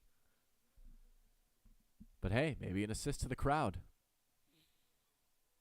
All right. 3rd and 1. It's probably, I don't want to say it's 4-down territory. Doesn't matter. McCaffrey got it. They're in the red zone. It is also worth noting the 49ers get the ball to start the second half. The game script is favoring them right now, right? They could easily go 2 for here. They could tie it up. They could take the lead. So again, like, leaving those 4 points on the table in that last drive has been killer. The Vikings might not get the ball back again this half, depending on how the 49ers call this. It's been a long drive for them, over 6 minutes. Are they going to grind it out a little bit more? McCaffrey's still in there. Now they're going to pass. Oh, what was that? Ross Dwelly just kind of blending in with everyone. Kind of hiding amongst the linemen. Now I think the Vikings are going to take a timeout. Yeah, because now the 49ers, they can't get another first down. Right? They have to score or they're kicking. Or they're going for it. I don't know about that. We'll see. But yeah. We'll see how the 49ers manage this. Are they going to run the ball a few times? This is what, if I was the 49ers, I would probably try and run it, take some more time off the clock. Don't give Minnesota a lot of time for a possession. Gabe says Ronnie Bell time. Here's something I'll say, Gabe. Watching the Buccaneers-Falcons game yesterday, I'm not going to lie, I was so frustrated watching how the Buccaneers handled that final red zone drive. Was it 3 straight passes, all incomplete? The Falcons were not calling their timeouts. That clock was ticking, right? And they were so close to the goal line. I wanted them to run it at least twice there. And I remember watching it. Camera cuts to Arthur Smith not calling a timeout. I think, run the ball. Let that clock keep ticking. If you score, there's not a lot of time left. You can either tie it up or take the lead. And it was 3 straight incompletions, and it stopped the clock. That infuriated me. McCaffrey, a little bit short. Are they going to call their second timeout? Probably, yeah. Because if you're the Vikings, you want to try and get one more drive here in the half. That is such an underrated aspect of this game, right? Clock management. What it really boils down to is how many drives are you going to get in the game? And I seriously think this is what my next video might be on, because this topic just fascinates me. Like, how many drives does a team on average get? Like, how can teams try and maximize how many drives they get? Something like that. Something with game script, clock management. I don't know. That's a topic that really fascinates me, and I want to do more research on it. But you might think, oh, that's like, I don't know. Oh, the Vikings are stopping the clock for the 49ers. They're like, no, they want to get the ball back here. They want to try and get one more drive. They left points on the table in their last drive. If they can even get 3, they can try and recoup some of those points that they lost. But I will check the Bucks rushing stats at halftime. Maybe we'll talk about some more of the games across the league, but second and goal now for the Niners. Vikings have one timeout left. Clock ticking down again. McCaffrey up the middle. Death, taxes, Christian McCaffrey touchdowns. Is that like what? 15 straight games? 16 straight games with the touchdown? Sorry about that, pair champ. That's 6 more points for your opponent. Man, that is a brutal swing right there. That's an 11-point swing. The miss to Addison leaves those 4 points on the table, and now the Niners go back and they get 7 of their own. We'll see about the extra point, but yeah. That is excellently managed right there. That's good coaching, right? And the Niners are going to get the ball. The Vikings have a minute and 1 timeout to maybe salvage some points, and maybe they will. Let's see this 1 minute drill here for the Vikings, sans Justin Jefferson. Can we get some quick completions, move the chains a little bit? I would be happy with 3 on this drive. Right? Make it a 6-point game. 16 straight games with a touchdown, including the playoffs. Obscene. Incredible. Christian McCaffrey on the 49ers is good. Who would have thought? You know what? We'll check the Buccaneers rushing stats right now. I don't think we've got any more things to check off for bingo so far. I'll keep my eyes on that. But, yeah, the Buccaneers, I tell you what, man, they've been trying to run the ball. It's not been pretty. I would have loved to see them run the ball on that final drive there. 20 for 73, 3.7. Again, it's not pretty, but I will always respect this, the 20. I will always respect that. You have to keep defenses honest. You have to incorporate that physical part of the game. Maybe this is a reason why I stand with Brandon Staley a little bit, right? He's one of those coaches that has embraced analytics, but I really like what he said. Someone asked him about running the ball. I can't remember what the context was. This was maybe 2 years ago now. But he gave a really good answer. He said, like, when you run the ball, like, yeah, like on a per-play basis, passing is more efficient. You usually gain more yards per play on a pass. But when you run the ball, you have to force the defense to hit people. Blockers, right? Like defensive linemen engaging with their blockers, tacklers. You force the defense to be physical. You could have an incomplete pass. Guys are just running a route. Yeah, the linemen are blocking in pass pro, but everyone has to be physical when you run the ball. And I respect that so much as someone that loves physical old school football. I love the way he puts that. Running the ball, no matter what, forces you to be physical. And yeah, it wasn't pretty. They also threw the ball 42 times. I mean, it looks like they just had the ball a lot. But, I mean, this final drive, man, and maybe it wouldn't have mattered because shout out Desmond Ridder for driving them home. But, yeah, look at this. They got 1st and 8, incomplete, sacked. I mean, they only forced Atlanta to burn 1 timeout.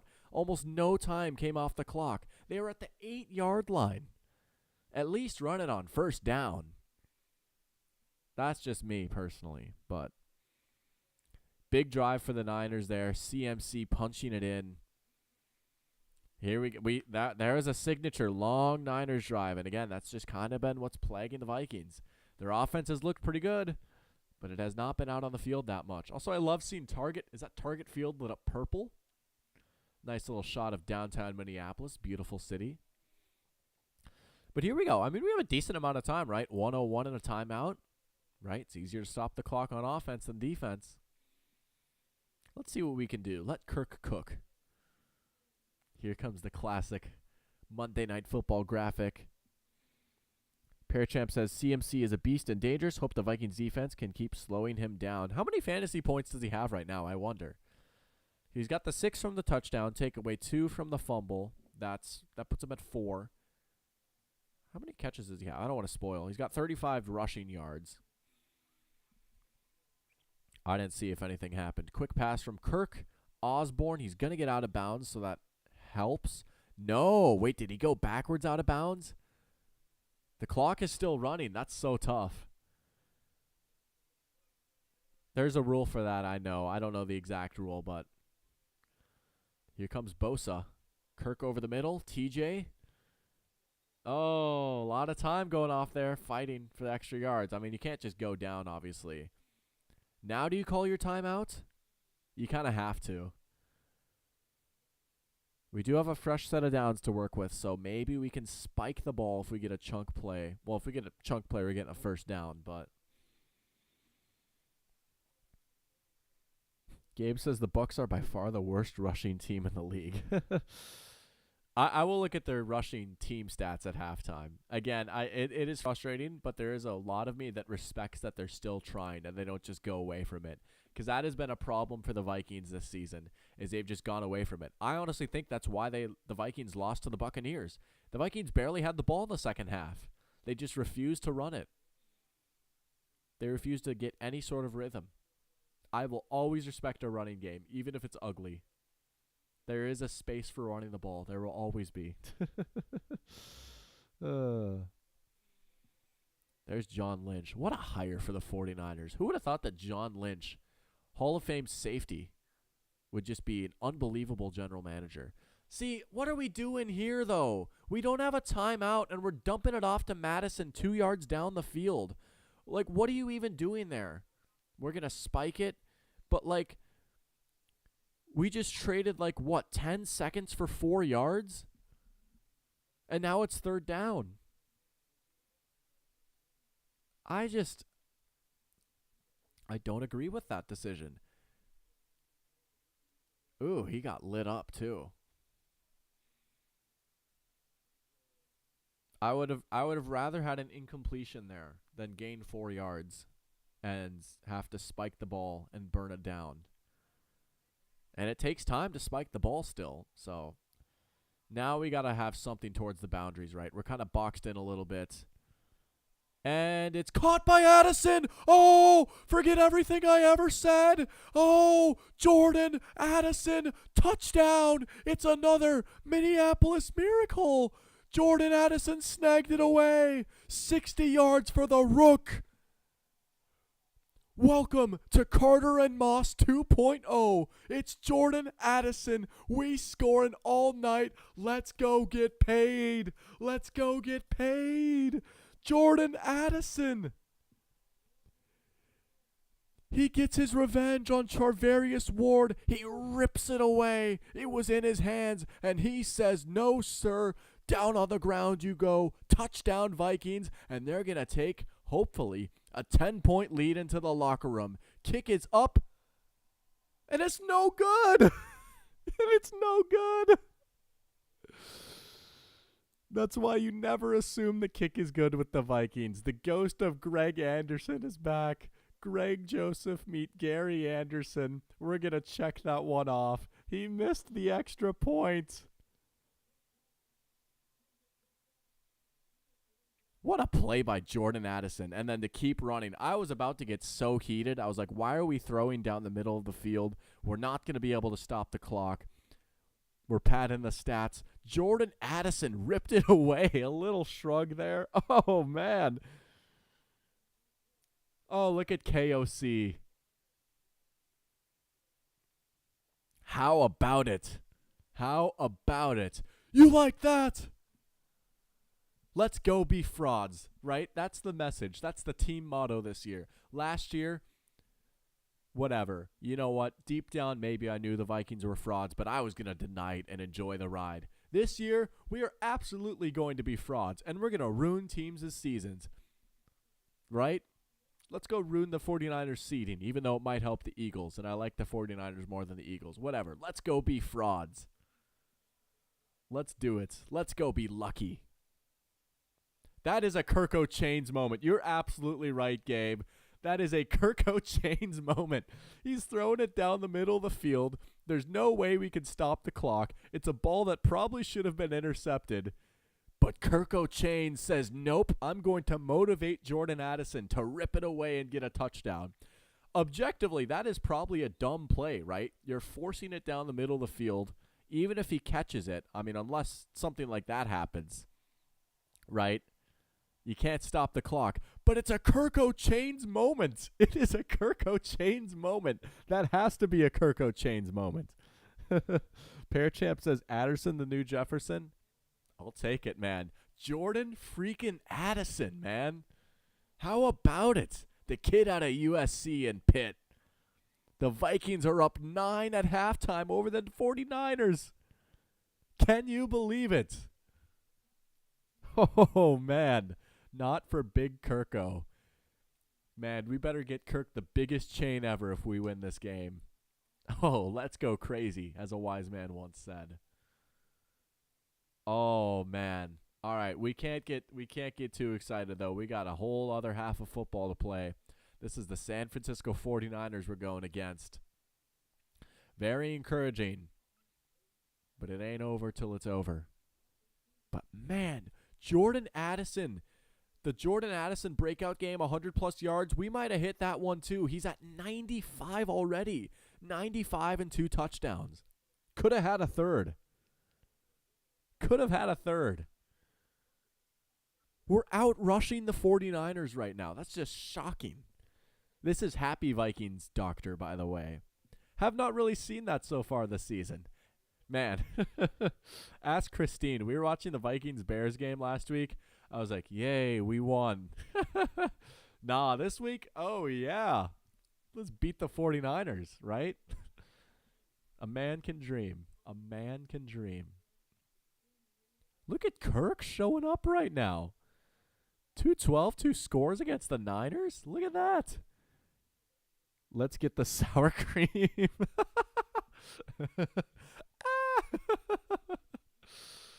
Be careful how hard you bounce that basketball.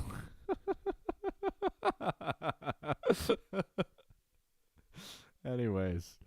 Oh, man. All right, so halftime. I don't think any of us saw this coming. I personally didn't. But halftime, got to be feeling good. Now, again, I think a lot of this, especially looking at how Purdy has fared, this game is far from over. The 49ers, for the most part, they have been succeeding on their drives, right? They had the fumble, but they were moving it before. Then they missed a field goal, and then they had a long touchdown drive. I would say, for the most part, like their offense has been winning the battle against our defense. We've been lucky to hold them to 7. Getting that touchdown was huge because otherwise, those 4 points left on the table and this drive might have been killer. But we salvaged it. We left 4 points on the table, but then we snatched them back. Oh, man. But you can't get too excited. There's a lot of football left. I honestly think this game is probably 50-50 right now. Like this is like the handicap right here. I know the Niners were 7-point favorites. But this is the handicap right here. The Niners are spotting us 9. We'll see if we can protect a 9-point lead at halftime. I need a drink of water. Then we can bounce around the league, right? Statement Sunday was yesterday, and we can dive into some of these games because we've got a lot to talk about.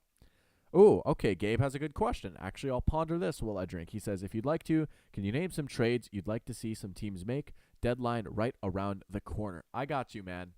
Let me get hydrated, and then we can talk.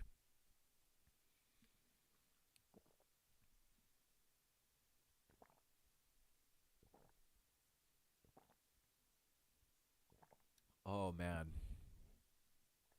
All right, first one. Honestly thought this should have been a move that was made like during the offseason when he was available without having to give up draft compensation.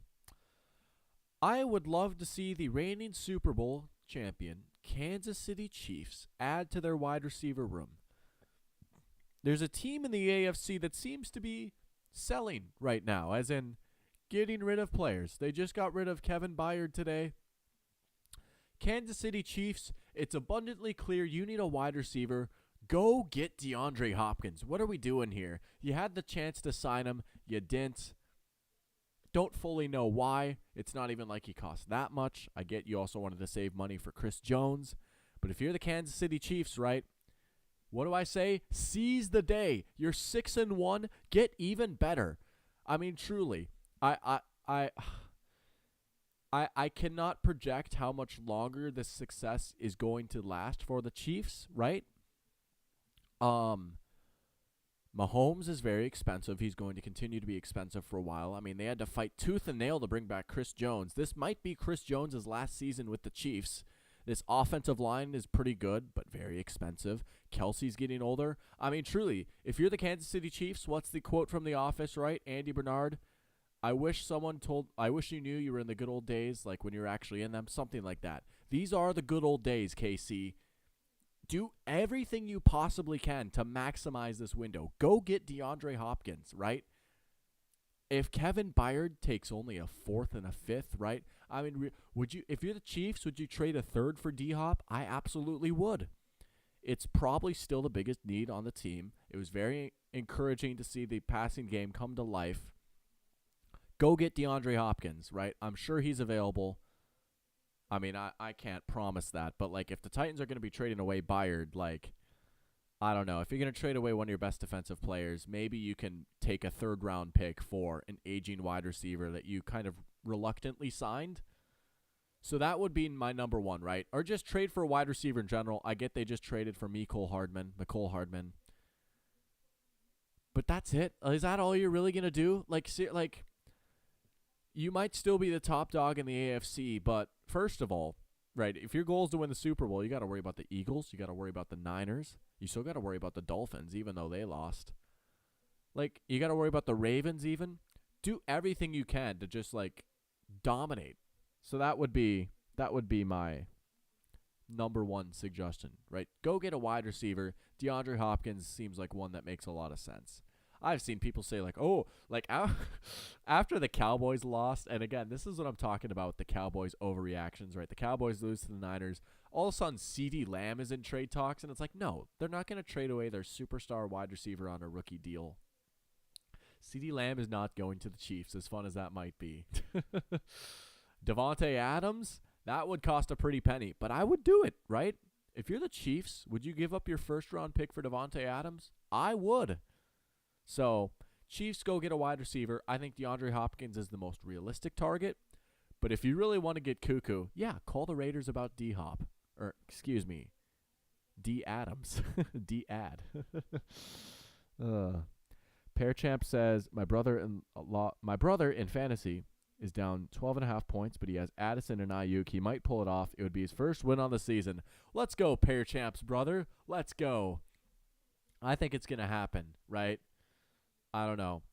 Probably the two top options in both passing games. The Niners will have to throw down 2 scores. Ayuk has been doing well. Addison will probably continue to get the ball. I could see it. Could totally see it. Gabe says we should get the water break sponsored by Manscaped. That's interesting. And take him after for the Bucks matchup. Take him away for the Bucks matchup. That's right. The Bucks play. Do the Bucks play the Titans? I'm sure they do. But yeah. That would be one that would make a lot of sense. Here's another fun one. And again, I don't know specifically who this be. I'd have to rack my brain for some names. Although I've seen one name floated around, and again, it might cost a pretty penny. You know, the Baltimore Ravens defense has been sick. It really has. I'll say this. I'll highlight some teams that I think could be buyers and then maybe some positions they could target potential players. Their defense has been sick, and it's impressive because they've done it without really a lot of help in the pass rush, and they've also done it with a very thin corner room. Marlon Humphrey is great. We all know that, right? And Rock Ya-Sin is actually pretty solid, but they don't have like a stable number 2 guy, right? Maybe the Ravens call about some corners. I'm saying this because I've seen Pat Surtain floated around, and it's like, well, again, how much are you looking at here? That might cost more than just a first round because of how good he is, how young he is. He is on a rookie deal, right? The Broncos ain't just going to give him away. And I'm trying to think of other corners that might be on the trade block. Like, who would be a seller, right? And, I mean, it would be hard to get a premium corner. Or you think about getting an edge rusher. And, you know, maybe the Vikings won't be sellers. Maybe they don't want to get rid of Danielle Hunter, who I believe they just paid, did they not? I believe we extended him this offseason. Danielle Hunter, or was it just a 1-year deal? Because I know he signed a contract and then he held out and he's been holding out a lot. Okay, so no, he has a deal. Well, I think some of this might be void years. I'm still trying to learn how to read this, per se. It says he's going to be a free agent in 2024. Yeah, okay. So this 2025 is just a void year. They're going to pay some of his contract then, but he's going to be a free agent. If the Vikings don't think Danielle Hunter is going to come back, and again, I think some of this genuinely might hinge on how the second half of this game goes. If they lose, maybe they're like, we're 2-5. Danielle Hunter's not coming back. Let's get something for him. He would be a little bit cheaper because, again, it's just a half-season rental unless you have that extension lined up, but that would be hard to do. We've talked about Chase Young a little bit. Me and Henry brought that up. I don't know that the Commanders would want to get rid of Chase Young because I think he's playing some pretty good football right now. But it's an interesting name, right? They certainly have a lot of depth on their defensive line, but I feel like they worked really hard to build that up. I don't know. I mean, it would be nice to see the Ravens make a splashy move for an edge rusher, but Brian Burns maybe, right? The Panthers might be sellers. Brian Burns on the Ravens might be crazy. What's Brian Burns' contract looking like? Brian Burns really on any team that needs an edge rusher. If there's going to be a big-time player dealt, it's probably going to be Brian Burns. Again, you'd probably be looking at a rental. And again, I say this a lot, the Panthers are probably kicking themselves for not taking the deal they got from the Rams last year, which, whoo boy. I know they lost, right? My precious Rams, the team of Dr. Pigskin, they lost. Oh, it was a killer loss. But could you imagine them with Brian Burns right now? But, you know, again, if you're a contender, yeah, get on the phone with the Panthers about Brian Burns. I think he's a realistic, big-time trade target. If you're going to make a big splash, he is a valuable asset to have, a good edge rusher.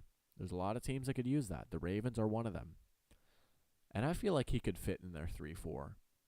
I feel like he's played in both alignments, right? He's played as an edge, both in a 3-4 and a 4-3. So, Brian Burns on the Ravens might be fun. Why not? Your defense is sick. If you could get a bona fide alpha pass rusher, again, you're in a Super Bowl window. Go be good now. That's always what I say. Go be good now. Elsewhere, right? So those are a few potential trades. Well, I mean, the Eagles, I would have said, yeah. I mean, they traded for A.J. Brown. I believe they traded for James Bradbury, too. They traded for C.J. Gardner-Johnson last year, and now they go out and get Byard this year. They see needs, they identify them, and they go fix them right away. It did not take long for them to fix their wide receivers. Used to be terrible. Used to be awful. But Blankenship out. Byard's going to come in. Oh, they already have him there. Yeah. Big-time upgrade down the middle of this defense. Biggest need on this team, really, and they addressed it. So I got to applaud the Eagles, right? I mean, again, they recognize they're in their window right now.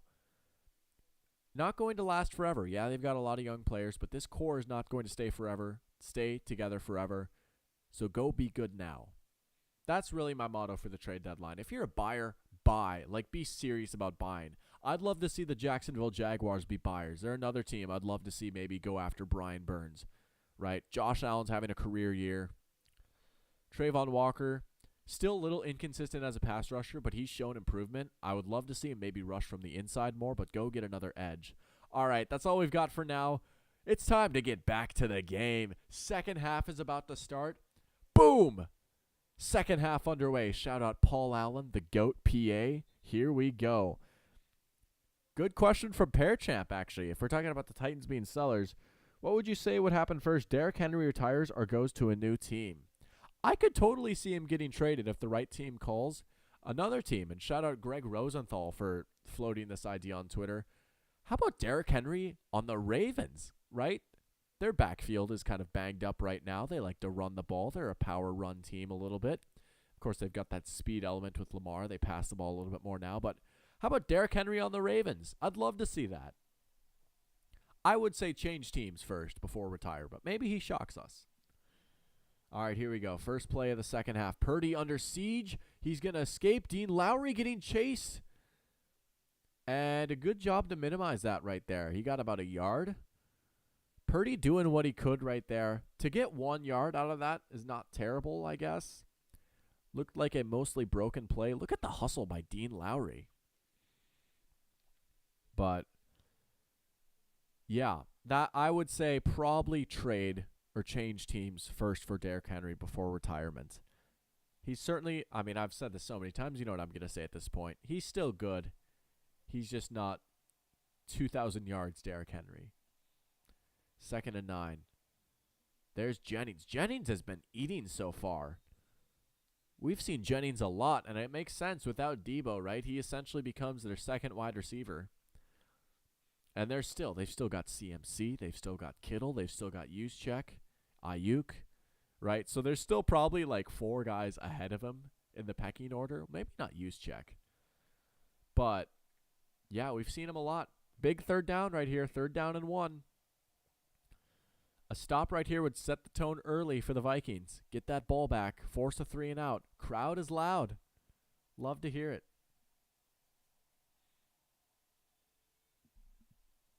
Oh, they're going to hand it to Kittle. Kittle with the handoff. Is that Brock Bowers out there taking the tight end around? I always love seeing tight ends carry the rock. 3rd and 1, an end around to George Kittle.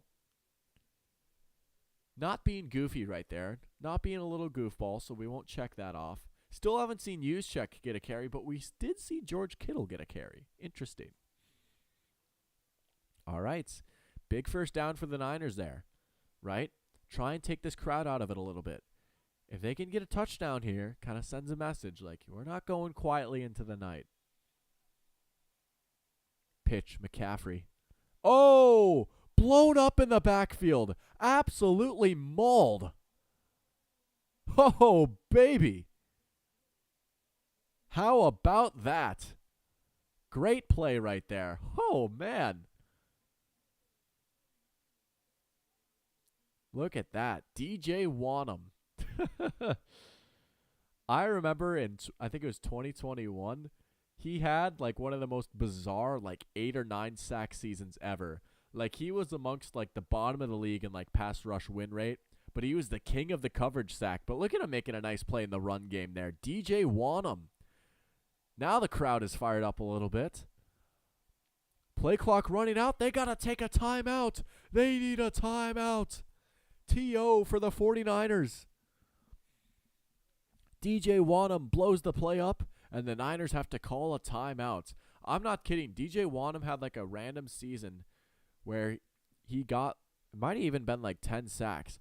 He also, and Pearchamp and Caden, you Packers fans might remember this, 2020 Vikings-Packers in Lambeau Field. I believe it was the day after Halloween. One of the Packers' 3 losses that season was to the Vikings. It was DJ Wanham with the game-winning hit on Aaron Rodgers. Forced the ball out. Not to open up an old wound there. Yeah, 8 sacks in 2021, just out of nowhere. I always think about that because, like for Vikings games, right, when they do player introductions, if like a good player runs out, like if Harrison Smith runs out, they'll blow like the Galler horn. I'll never forget they blew the Galler horn for DJ Wanham in 2021. I was like, oh, okay. But a good play right there. 2nd and 13. Look at Purdy spin away. He gets hit. The ball is rolling around. They're going to say it's a live ball. And the Vikings have it. The Vikings have it. We'll see if it stands. They're going to let the play out. The officials are meeting, but for the moment, it's Josh Metellus falling on the loose ball.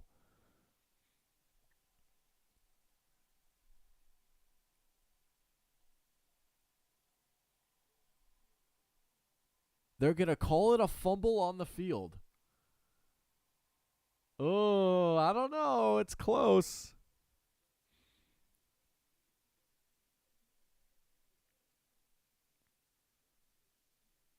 Oh, is he down? Oh, he's down. Hey, we'll take the sack, though. Danielle Hunter sack. Wait, where'd it go? Danielle Hunter sack. I swear that was on here. We're not going to check it off yet, obviously. We have a Bosa sack. Maybe it wasn't on here. No, Danielle Hunter sack was on Prize Picks. I thought about playing today. I didn't. tough. So is he down? I think he's either down or it's like a forward pass. Yeah, that's fair. Hey, I get it. It's frustrating. Let's not boo a sack, though, people. Like, that's still a huge play from the defense. It's 3rd and 25. Let's go. Get loud, crowd. Come on. On your feet, everyone. Let's go. They rush 3. Daniil just beats them. Wow. In a contract year, coming up big.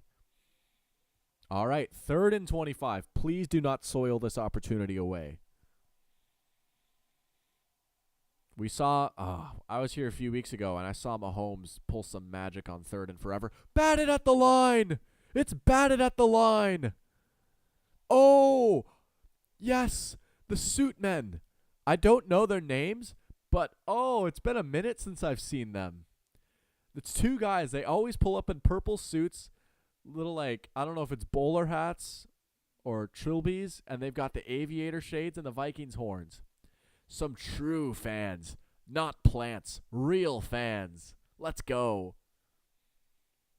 Good to see them. I hope we see, I think it's Sid Davy, I don't know how you pronounce his name, but he's the other Vikings super fan. He always paints his face purple and yellow, and he wears this Vikings armor chest plate with nothing on underneath. The dude is absolutely oh no, the ball came out.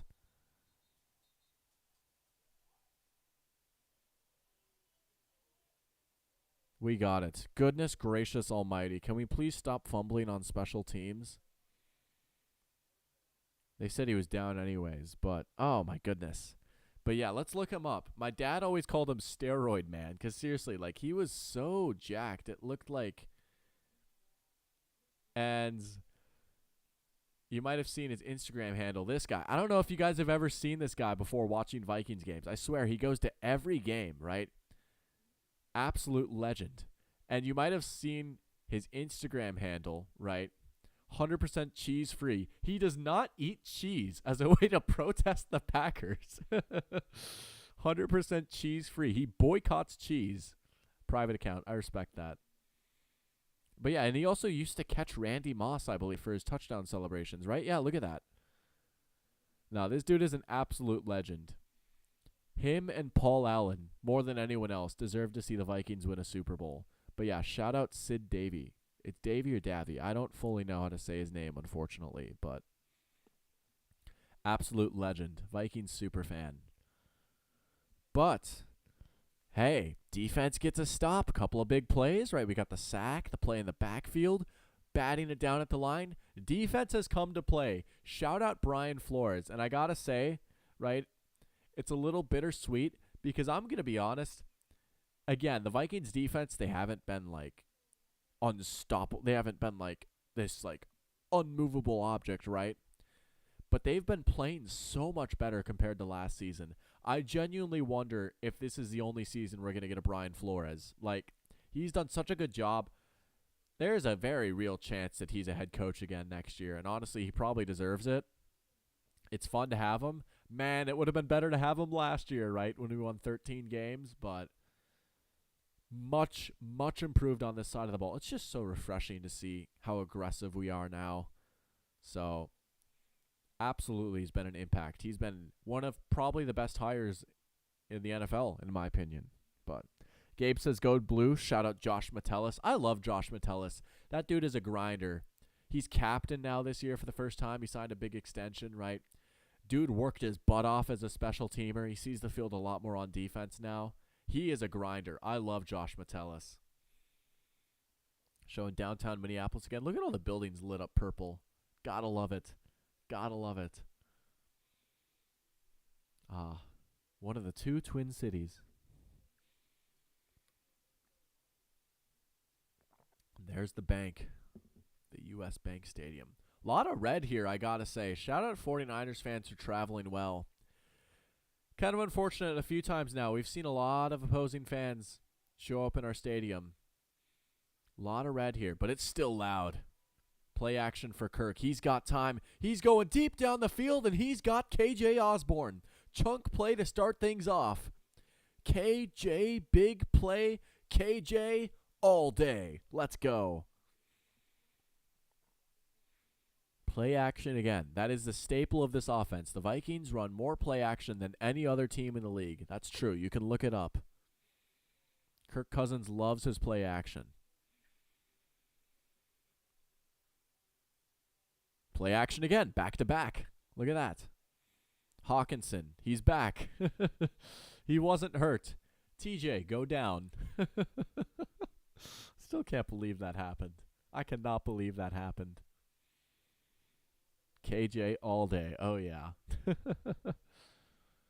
2nd and 6. I like this. Let's stay on schedule. You know what? Let's run here. We ran the ball pretty well first half. Let's run here. I'm liking the nice passing plays, but looks like we're going to run here based off this formation. Yep. Madison, not much doing there. Tough. I respect the effort, though, because, look, now we can come back. It's still 3rd and 6, right?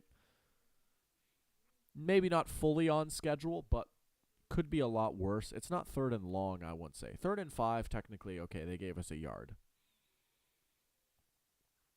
But that was well played. Hufanga right there in the gap. Cleveland Farrell sighting? Wow. Remember him? 4th overall pick by the Raiders. That was a head-scratcher, even back then. Is he going to go to Addison here? They kind of bracketed him. It is! It's Addison down the middle. Did we just do the Dolphins thing? Did we stack Addison with a few receivers, send him in motion, and then send him on an in-breaker?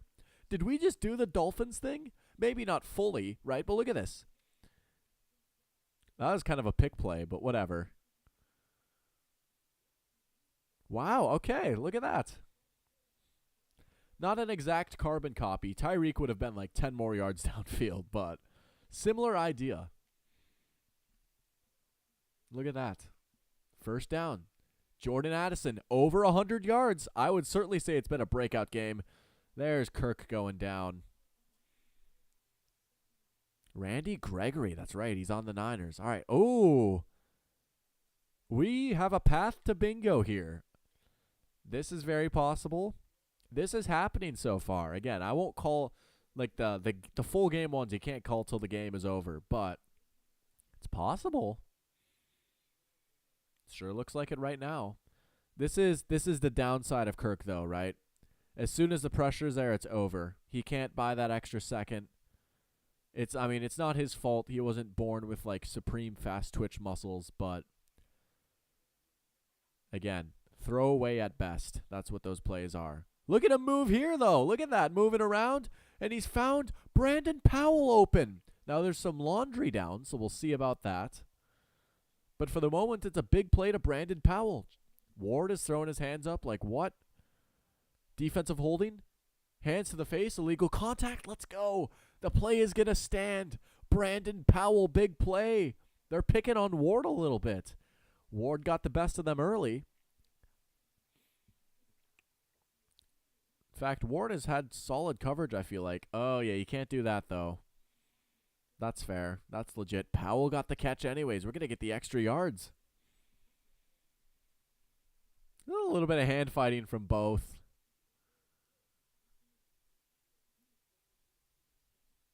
There's Jefferson. Yeah, we're not checking off this one, baby. No way. Yeah. Oh, my goodness gracious. Fred Warner almost made an incredible play. He read that all the way. They saw that screen coming all the way. KOC got him in the first half. That was a beautiful screen on that 3rd down and long. This time, there were just guys running up the field, and the intended receiver just was in so much traffic. Even if that was caught, nothing was happening. Kirk kind of sailed it a little bit too. Just a broken play from the start. Nothing good there. Bosa getting some pressure there. No one picked him up. Can't do that. Kirk going deep for the end zone. Addison almost made the one-hander. A flag comes in. Addison drawing the foul. Yes, sir. That's that Trey Young ball, baby. We're foul baiting.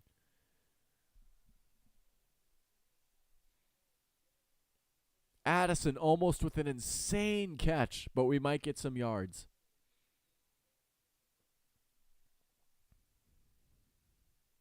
Parachamp says Vikings getting hot on this drive. This is the best football we've played all season, without a question. This is the best the Vikings have looked all year.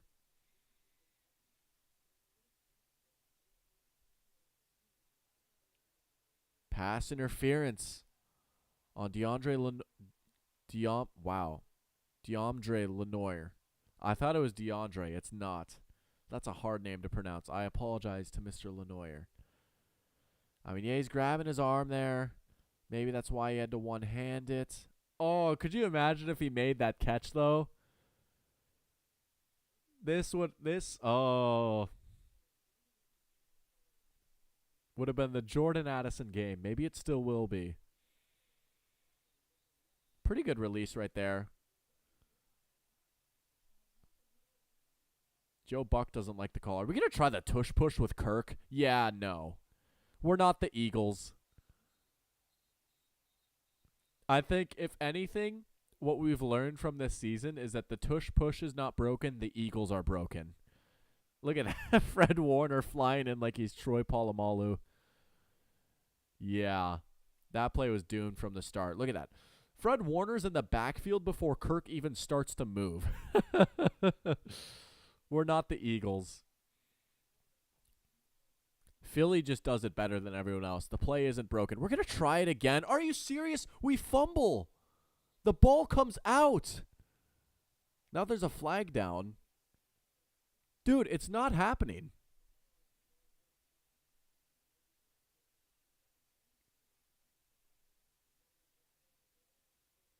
What happened here? False start. It's just silly. Oh, all right. Whatever. I get it. Maybe we wanted to try it again. It's not happening, dude. Especially with Kirk Cousins of all quarterbacks. Anyways, I don't think they should ban the tush push. I will say that. Or the brotherly shove, whatever you want to call it. It's clear that the Eagles are just better at it than everyone else because they have Jason Kelsey and they have Jalen Hurts. Addison on the screen. He's got some blockers. Oh, can't quite find the end zone. All right, 3rd down and goal. Now I might say this is 4-down territory. I don't know how much a field goal does here, right? If we kick a field goal, we go up 12. We're up 9 right now. I mean, I guess you could look at it like, oh, then like a touchdown and a field goal doesn't give them the lead. Again, let's just not even entertain this. Let's just score here. Addison in the backfield. Covered. No! Looking for Alexander Madison. And we're going to kick it again. Situational football has just been killer for this team. They've struggled in the red zone. And let's see this throw again. I don't know if Madison misjudged it, if Kirk missed it.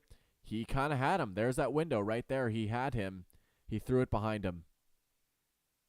Let's see another angle maybe. Maybe it wasn't behind him, but that's a throw you got to hit. Kirk has played well. I will say this, and I don't want to be too hard on him. He's played well, but that's now 2 times that we have lost out on 8 points essentially because of missed throws. And he's had some good throws to get us in there. But again, that is a touchdown and a 2-point conversion that we've left on the table because of missed throws in the red zone. And I didn't like the tush push, and it's easy for me to critique. But, again, remember that drive if the 49ers come back. This game ain't over. Defense, stand up again. But points are good, I will say. We're up 12, right? Field goal and touchdown ain't enough now for the Niners. Addison in the backfield, I like the idea, right? Force a linebacker to cover him. Parachamp saying just throw the ball to Addison. I mean, let him cook, right? I mean, he's been the guy so far. Went to Madison there. Should have had it. Couldn't hit it. tough. Joe Strick, welcome to the stream. How you doing, Joe? He says, I hate the 49ers. Well, Monday night, I hate them too. Let's beat the 49ers. Addison was wide open. Shake my head. I'll have to go back and look at that. I'm sure he I mean, if he was out in the backfield, right, and it was from like the 2-yard line, he probably was open. I don't know if that was Kirk's first read or not. Maybe Madison was his first read. He just saw Madison and ripped it. But, yeah. Tough way to end the drive. But you got to look at the bright side. We got 3 more points. So, and man, we stole some points before halftime. 276, 2 touchdowns, 1 pick, right? And again, Kirk is playing pretty good. You can't put too much on the missed throws, but again, if even he hits one of those, I feel a lot more comfortable about this game, even if you go 50% on the layups. But Addison, man, 6 for 110, 2 touchdowns. TJ Hawkinson showing up, making himself an option. I think it's clear. That was one of the things I was most curious to see with the Vikings, with Jefferson out, right? Man, you look at this team, it's like, Jefferson out, this might not be too fun to watch. But I was really interested to see how would Jordan Addison step up as the number 1 wide receiver. And to be honest, last week it looked like, oh, this is KJ's role. Like KJ is still, like KJ will be the top wide receiver with Jefferson out. Kind of a quiet game against Chicago. He did find the end zone, right? But, I mean, overall, this is pretty encouraging. He's had some big plays. First career 100-yard game for him. And again, in a perfect world, he's our number 2. Overall, about a third of the way into the season now, I would say the Addison pick has been a good pick for the Vikings. I think that's pretty easy to say. But Joe says Addison is him, which as a Lions fan does not give me much joy. Hey, you know what? You I don't know. You guys got Laporta from us in a way, kind of, but tough loss yesterday for the Lions. But I don't know. Y'all should not be worried about the division. I'll say that. And I've got mixed feelings about TJ Hawkinson. I think overall he's a pretty good player. I don't know if you were on this train, but some Lions fans, they were kind of warning the Vikings a little bit when they got him. Like, you know, he's good, but you might be a little disappointed.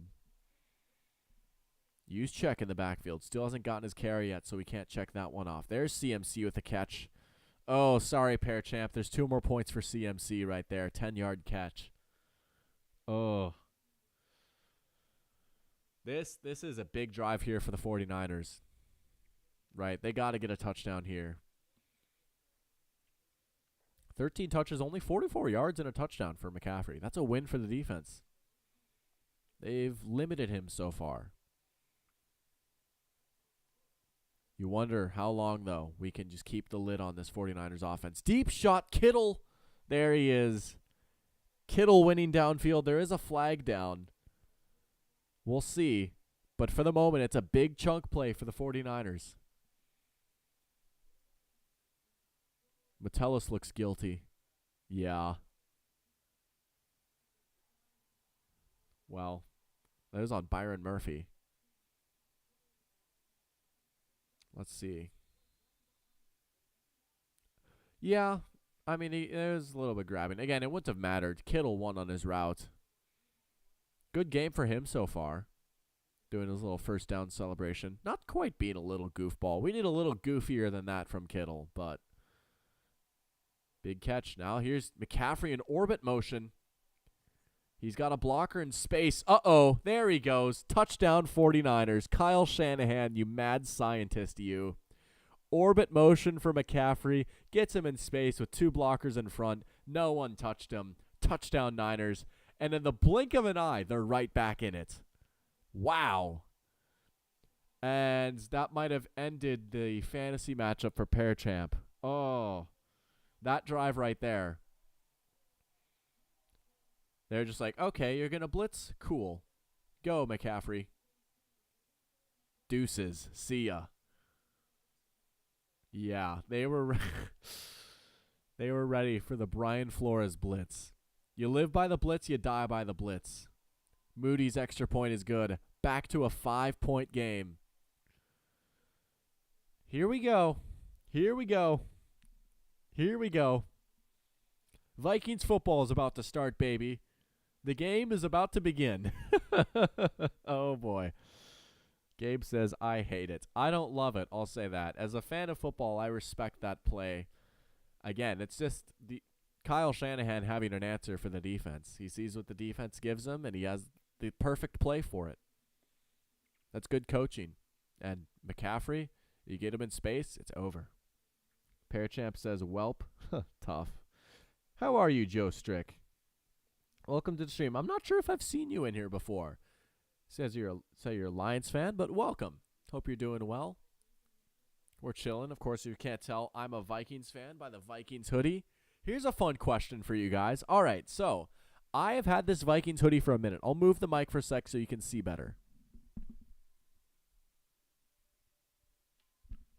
I feel like you guys got a good look of it there, right?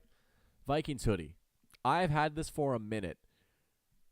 I will give you someone a round of applause if you can guess what season this hoodie is from. This was like the official like on-field apparel, right? Like during this season, this is the hoodies that the players wore on the sideline. What year do you think this hoodie is from? I will say this, I've had it for a while. And if any of you guys know your NFL equipment very well, you might get it. I would be shocked, to be honest. Usually there's some people in here that like have some obscure knowledge. Like I feel like maybe Pearchamp might get this. If Ted was in here, he might know. I feel like you two are some of the brainier people that I've come across being online. Like I don't know, I'm impressed with some of the obscure knowledge you guys have. But oh, okay, second stream I've watched of yours. Well, welcome back, man. I appreciate it. I apologize if you've been in the chat before. But yeah, Joe Strick, I certainly will not forget you now. Welcome to the stream. Hope you're doing well. Says, well, having both McCaffrey and Addison on my fantasy team, can't complain too much. Yeah, I mean, it's probably been a pretty good week for you, huh? Are you winning right now? Yeah. Probably the two highest scores of the game, I would say. 85.76 to 85.16. Can the game just end, actually? Oh, he's clinging to the lead. You need another. Hey, we need another CMC fumble. Sorry, Joe Strick, if that hurts yours. You say 2013, wild guess. You are actually very close.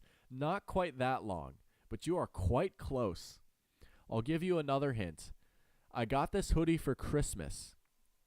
Oh, Kenny got blown up on the return. We just brought him back, return specialist. He actually returned a kick for a touchdown against the 49ers back in 2021. So we've got some guys shaken up. But the first time I ever wore this hoodie, I got it for Christmas, and I wore it for the Vikings Sunday night game. It was Sunday night football against the Giants, and the Vikings scored like 40 points in that game, and Harrison Smith had a pick six in that game. Not 1988. That would have been sick. That would have been really sick if I had like a 1988 vintage Vikings hoodie. But I don't really watch college sports. I like Michigan largely if I had to pick. That makes sense, right? Lions fan. Probably like Michigan too. I'm with you. I don't watch college football quite as much. I watch some college sports, right? I'll watch like some of the bigger college football games. I do enjoy bowl season. I do enjoy March Madness, but I am just a fiend for the NFL. Even when the NFL, like, honestly, the NFL is my favorite sport. NFL offseason is probably number 2. But I think I have kept you guys in suspense for long enough. I'm gonna take a swig of water.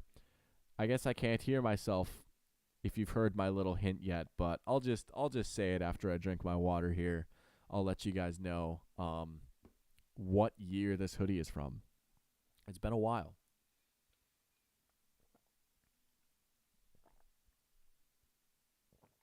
But the game in question, Vikings-Giants, is 2015. This hoodie is from 2015. I got this when I was a freshman in high school. And here we go. Here's the game I was talking about. I remember this was the first game that I wore this hoodie for. And the Vikings locked up their playoff spot. And they dominated the Giants. And I believe Harrison Smith had a pick six in this game. Yeah, 35-yard pick six. This was like ultimate Mike Zimmer Vikings game. scoring 49 points, and Teddy Bridgewater at 168 yards. But they absolutely dominated. This was Danielle Hunter's rookie season. I believe he got a sack in this game too.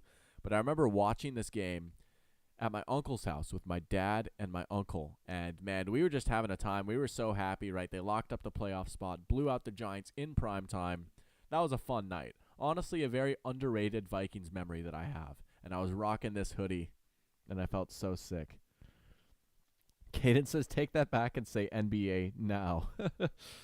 I don't know. I am extremely a casual when it comes to the NBA. I'll say that. I do love George Erickson, though. George Erickson is my favorite basketball player of all time.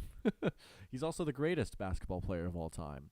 End around to Brandon Powell to start things off. And a nice positive game. Gabe says, go blue. So, Brian Asamoah and Demetrius Flanagan fouls. Foul? I don't know. Apologies if I butchered your name there. But went down there. Some unfortunate activity. 2nd and 5 for the Vikings. All right. Let's get the first down here. Why not? Let's not even go to third down. Play action again, right on cue. Caught Akers and literally an inch. Nothing downfield, so Kirk just takes the check down, right? Third down. That's Kirk. That is Kirk right there. He goes through his reads, and he does the right thing. He plays the quarterback position by the book, maybe more than anyone else in the NFL. And in a lot of ways, it's really good, right? He goes through his reads. If it's not there, he takes the check down. He's not too proud to take the check down. 3rd and 5 now, though. You got to get something here. Oh, man. This is I say this a lot, but this is a very important third down. You got to pick this up. Kirk has time.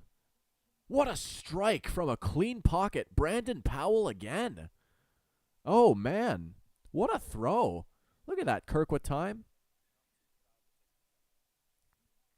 Sorry, I just had to check my audio for a sec. But he plays like his personality, to be honest. He kind of does. No, he really does. And I think that's maybe why so many Vikings fans love him, because he's just he really is like a Midwest dad who just happens to be a quarterback. For better or worse, right? But, I mean, when it works, right? I mean, he throws a pretty ball. So, it's not like he's bad. I am hard on Kirk, but believe me, I'm not saying he's bad. I can't remember who. I think it was Steven Ruiz from The Ringer. He called Kirk Cousins the GOAT system QB. I kind of like that.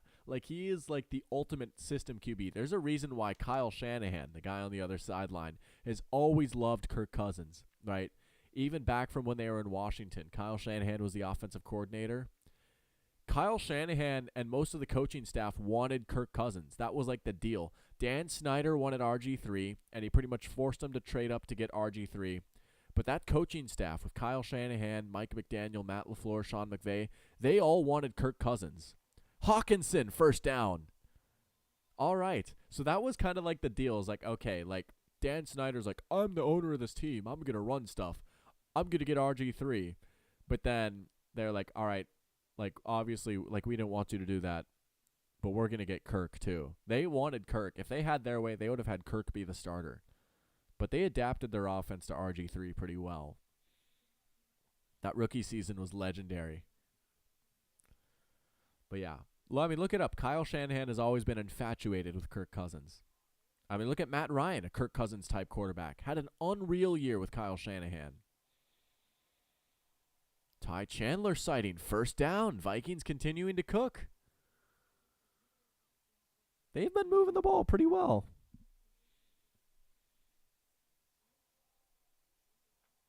You know? Offense has been looking pretty good. Oh, is he down for real this time?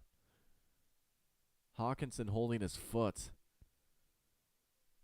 The offenses look good, but this is a unit that can't really afford to have one of their top guys go down. What happened here? On a block? Did he just plant weird or something? Other angle. Ooh, yeah, the foot. Well, hopefully he's okay. That could be a potentially big loss. Takes away a threat in the receiving game, takes away a great blocker, someone defenses has to account for. Okay, we'll see. We'll see. Still don't think that there's any bingo checks. I don't think the Vikings had 3 sacks at halftime. I don't even think they have 3 in the game. They don't. They have 1. Whoopsies. A little sneak peek at OBS right there.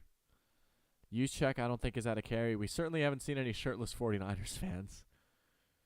Yeah, nothing for use check. Not seeing that, baby. Oh, McCaffrey 50-50. Has that happened yet? 47-32. That is not. Okay, that one's on the table, though. No Ayuk 30-yard catch. We'll have to wait for the end of the game for this one. CJ Ham 5-yard rush. Nothing there yet. I don't think the announcers have talked about Debo and Micah. 0 touchdowns. Purdy has a touchdown now, doesn't he? Yeah, he does. Okay, yeah, he had the one to McCaffrey. This one is very much on the table. I think we will be checking this one off. I think if we're going to get a bingo, it's going to be this row right here. And here's what I'll say. Okay, if we get a bingo, I will do like a challenge or something for my next game stream. I don't know what it'll be yet. I want to come up with like, and maybe you guys can help me, or maybe I'll have to think about this and I'll come up with this later. But if I get a bingo, I feel like something should happen, right? It shouldn't just be like, oh, bingo. And maybe that was on me for not like fully thinking ahead. I pretty much just told Caden, I want a bingo card, and then didn't really think about it beyond that. But again, shout out Caden for putting this together. We'll come up with something. I kind of like this though, football bingo, right? Adding an extra little twist into the stream. Right, gives you guys something to look at maybe a little bit of more interaction, but we're in a commercial break right now. I guess we can check some stats. I don't know what else there is to really report right now. I mean, TJ, oh, he's getting helped off, kind of. I mean, he's walking, but not ideal. Well, we're going to see a whole lot more Josh Oliver now, maybe some Johnny Munt. Oh, we have movement. Was it Johnny Munt that jumped in his first snap in? Oh, boy. KOC's favorite player, Johnny Munt, also played with him with the Rams. That is so tough. First snap, you come in for an injured TJ Hawkinson, and you flinch. That does not help. They're showing the Kirk highlights right now. I still can't believe we scored that 60-yard touchdown. That was a nice throw right there to Powell. I like that angle. Look at that tight window he fitted into. That is Kirk at its best. Kirk letting it go for Addison. Another one-handed attempt. Crowd wants a flag. I don't know. Physical coverage. Now Addison's down? Are you kidding me? Now he's grabbing his foot. Oh.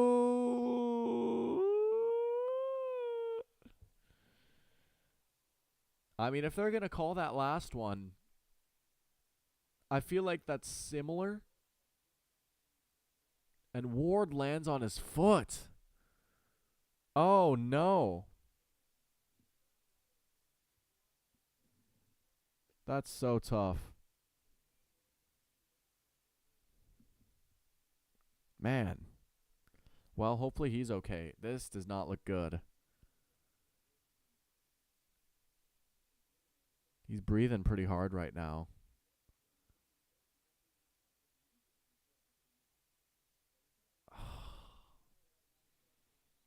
Hawkinson's back out, but man, on a night where he's been so special, Jordan Addison down.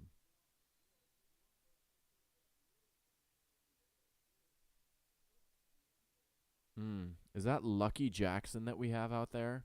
I was wrong about him on my previous Vikings stream, but Lucky Jackson is a wide receiver, is he not? They're still looking at Addison. He has not gotten up yet. No, he's number 15. It's Tristan Jackson, I think, right? Yeah, Tristan Jackson's out there.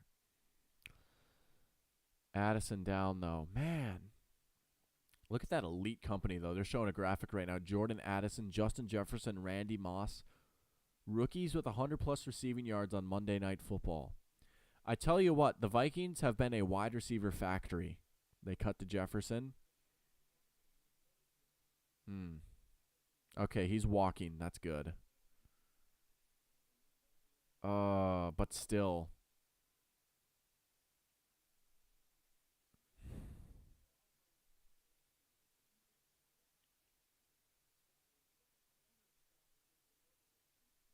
Does not look good. Can't speculate, but dang it. He's just been so good today. Well, I will keep my eyes peeled and ears open for updates, obviously, but all right. Hawkinson's back, but now we're down our outside threat. Got to make something happen. Also, 2nd and 15 because of the penalty. Behind the chains. Got to get some points here, right? Gotta get something from this drive. We're in Niners territory. We're out here with Tristan Jackson, Brandon Powell, and KJ Osborne at receiver. And Kirk will get something. He gets TJ for a few yards. 3rd and long still, though. And he's already going to the locker room. Does not look good.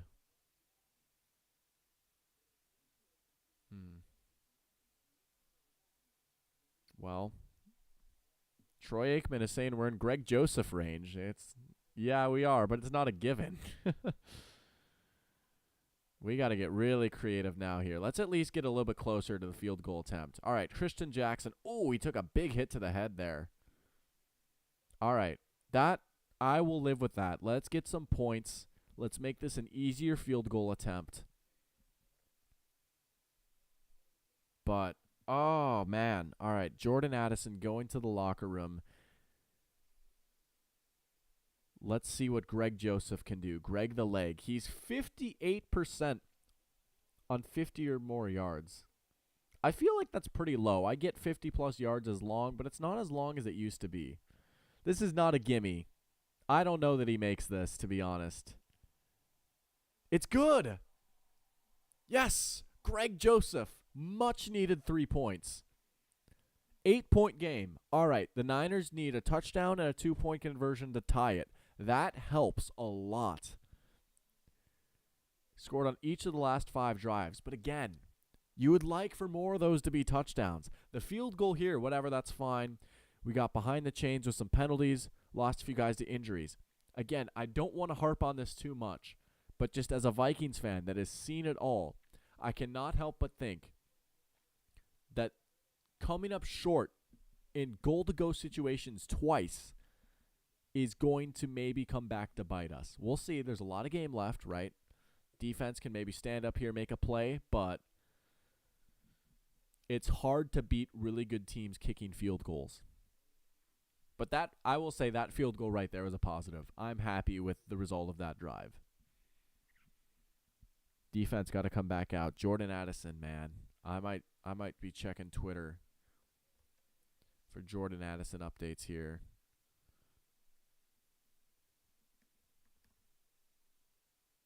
My DMs.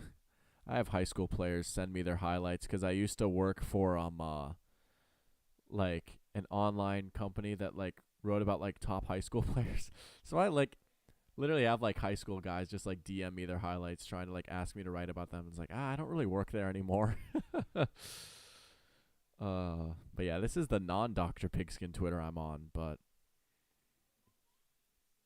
so far no updates.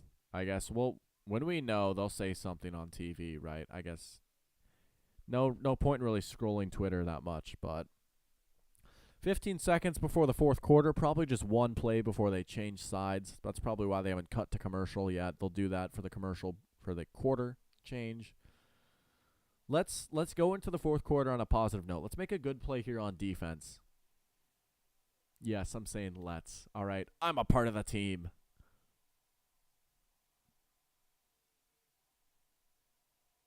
Play action. Oh, in the backfield, Ivan Pace. All right, wrap him up. Wrap him up. Wrap him up. Good job by Jennings to force the missed tackle there. 8 seconds, I guess. Oh, no, they're going to run the clock.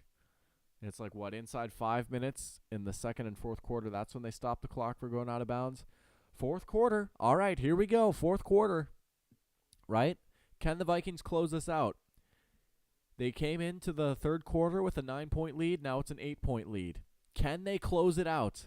It's a one-score game right now, as it always seems to be, right?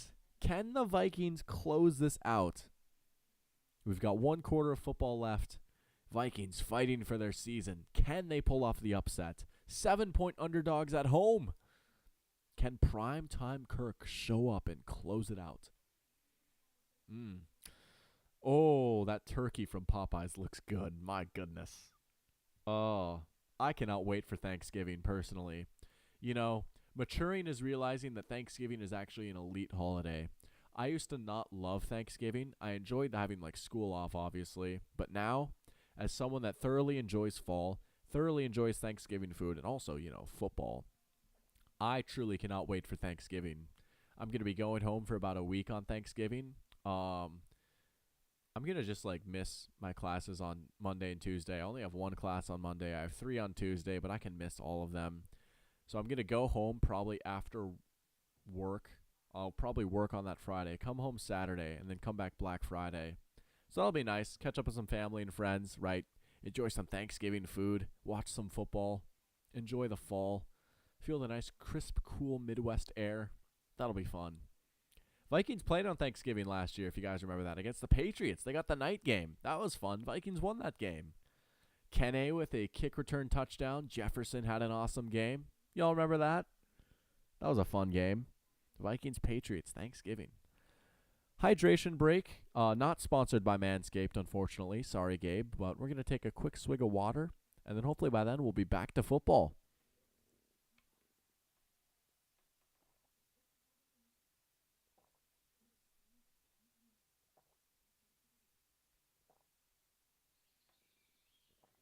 We're not quite back. YouTube is telling me to enjoy the Zen, and then we'll be right back. But did the 49ers get a first down on that play? It's either first down or it's like second and inches, but a good opening play for the 49ers, right? They have plenty of time left. They certainly don't need to score on this drive, but if they do, that puts a lot of pressure on the Vikings. They're showing our record in 1-score games last year. 11 wins last year, 4 losses this season. Oh, we know. We know. Oh, maybe that should have been a bingo space, talking about the Vikings 1-score games. That would have been too easy. That might as well be the free space. They did not get a first down. All right. They just showed a graphic that might jinx the Vikings.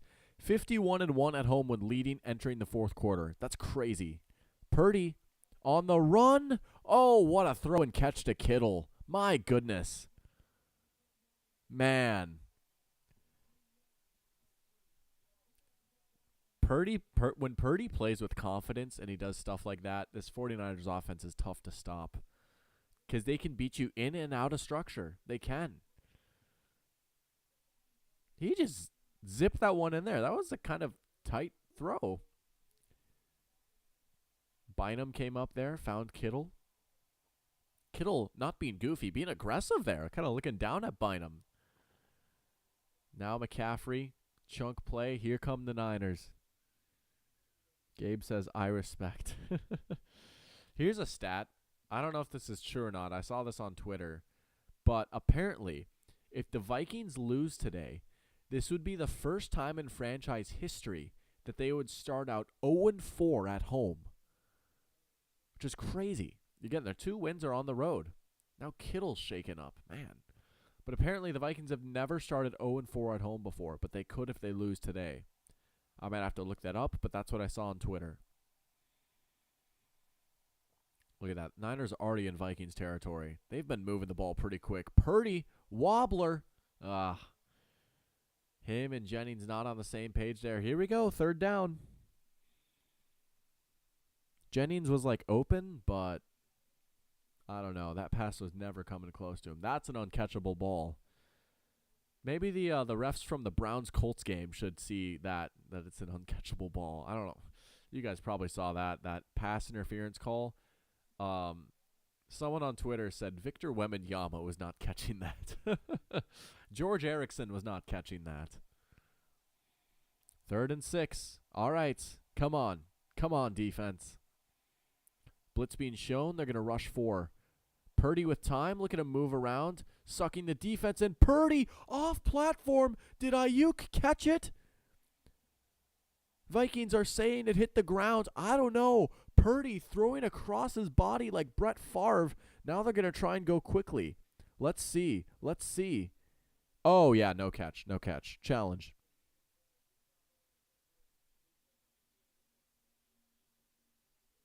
Hit the ground.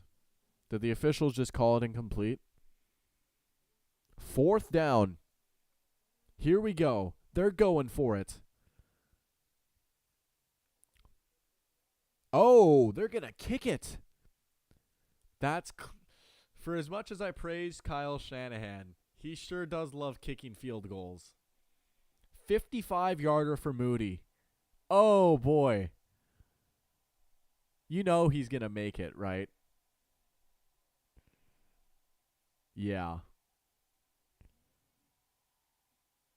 There is legitimate statistical evidence that kickers normally fare better against the Vikings. There's like a graphic of like kickers are normally like around 30% from 60 plus yards. Against the Vikings, since I can't remember what year, but against the Vikings, that jumps up into the 60s. He did miss one earlier though, but he drills that one. Honestly, good for Moody. He needed that. Not good for the Vikings. But I guess holding them to 3 certainly helps. Let's see what this offense can do, right? Still probably without Addison. No updates on him yet. Hawkinson is back out there. Can they continue to just make these plays? Guys like Brandon Powell have been making it happen. Shout out Brandon Powell. He's having a pretty good game. What's his stat line at? Like, I feel like he's made some nice plays. 1 catch for 5. Oh, that's 1 carry for 5 yards. 2 for 43. Yeah, he's been solid. KJ Osborne, been a little bit quieter. Maybe he steps up. Maybe we get the running game going again. Have we only run the ball 4 times in the half? Yeah, we have, because we had 10 attempts at halftime. So maybe get the running game going a little bit more. Right? Again, just got to keep trying to get points, because I just don't know. Like, every time we even get a field goal against the Niners, that feels like a win for the defense. I feel like, in a weird way, we almost have to keep up, even though we're playing with the lead, because I just wonder, we can't have too many more empty possessions, because I feel like the 49ers are going to get points out of their drives. It's weird to say, but it really does feel like we have to keep up preemptively. That's my opinion. But, man, we've been locked in on this one. It's been a crazy game.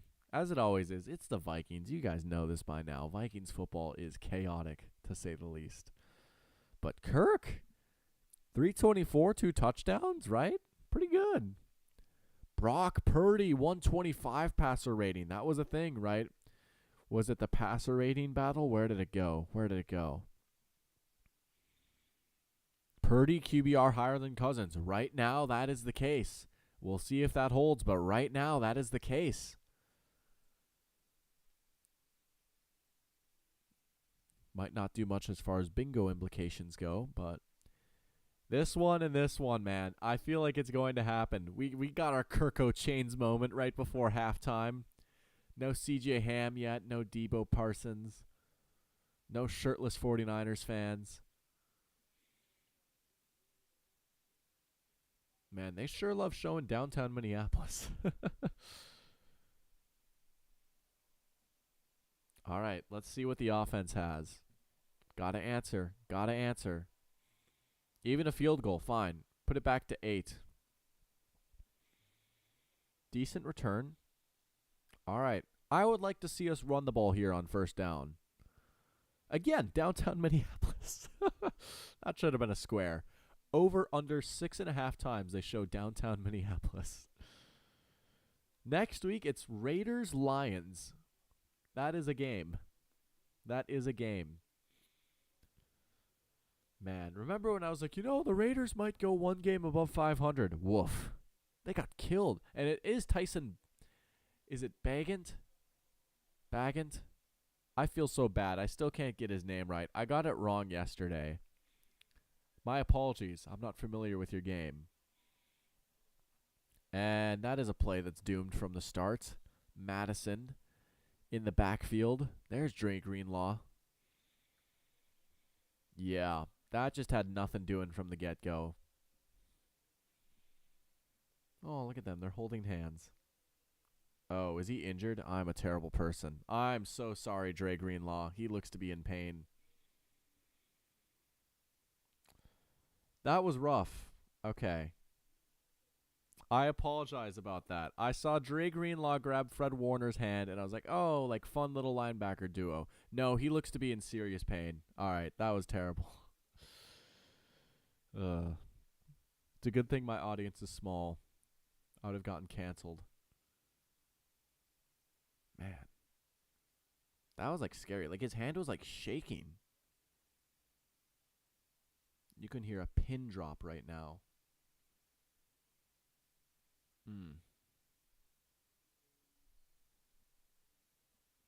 Okay, he's getting up, according to Joe Buck. That's good.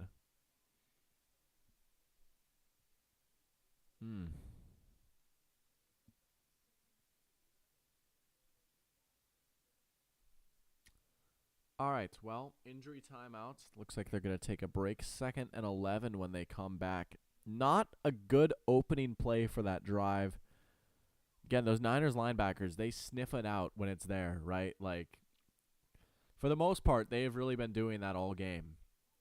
We have gotten a few screens on them, but they were ready that time. Now we're behind the sticks here on 2nd down, right? Again, I would have loved to see us run the ball on 1st down. Even if we get 2 yards, that's a 3-yard swing. And then I always like run pass. I don't know. Again, I'm not a coach, but that's my opinion.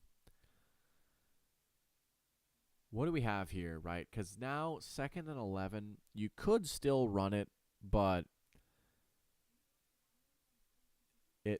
we might be looking at 2 straight passes here now. I feel like the Niners are due to get home with pressure, right? I don't think we've seen a Bosa sack yet. Kirk hasn't been sacked at all. Knock on wood. Oh, my goodness. This might be a jinx right here, right? But Kirk has not been sacked yet. Shout out the offensive line, right? I'm telling you, this Vikings offensive line is good.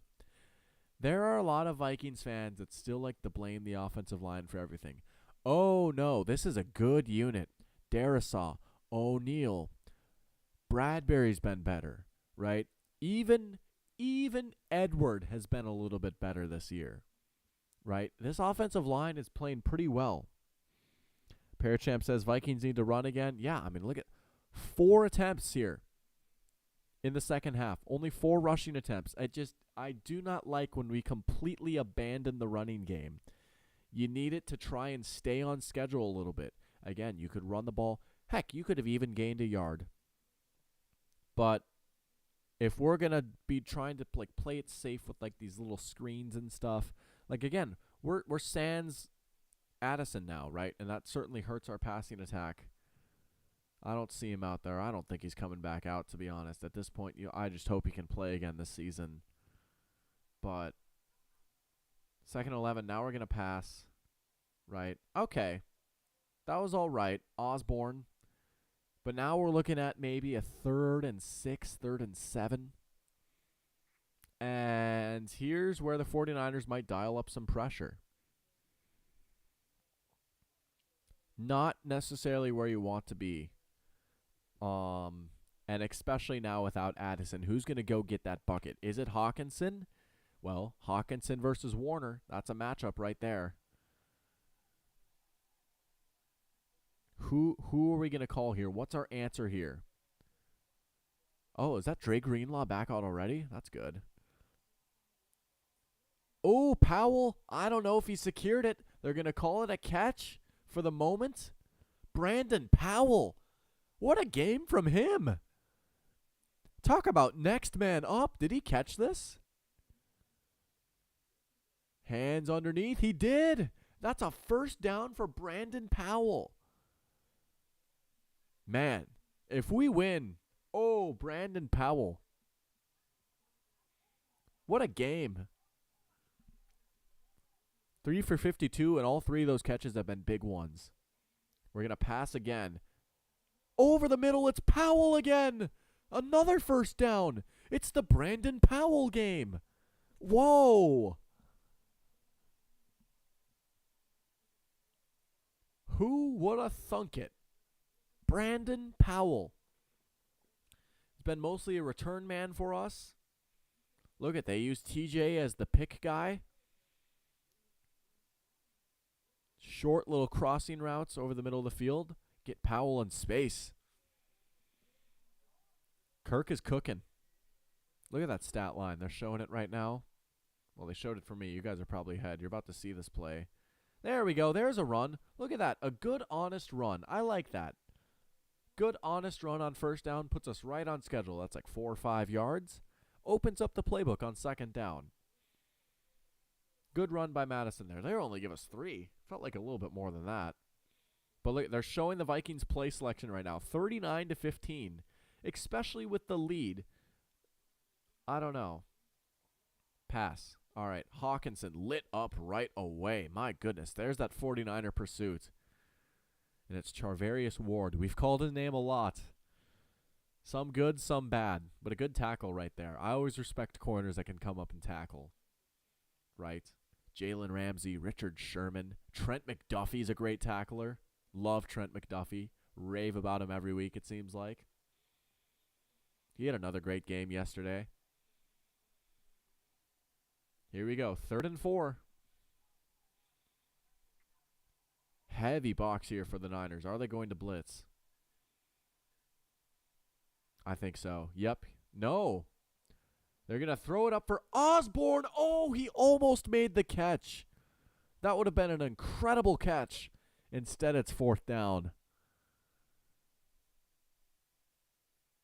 That was the right idea. It's just a really hard play to pull off.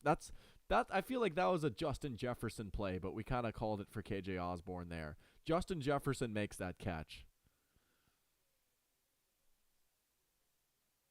Oh.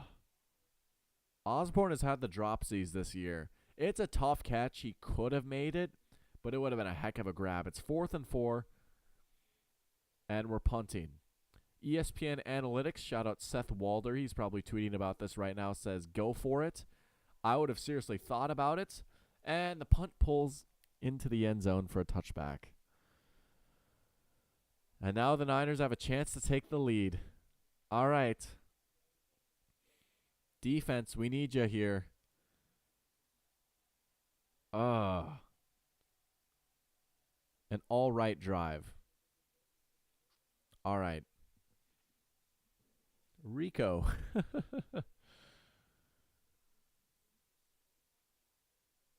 I'm nervous. I'm not going to lie. If you want my honest opinion right now, I think the Vikings lose. I do. I will happily be wrong. But just based off how this second half has played out, this is smelling like a 1-score loss.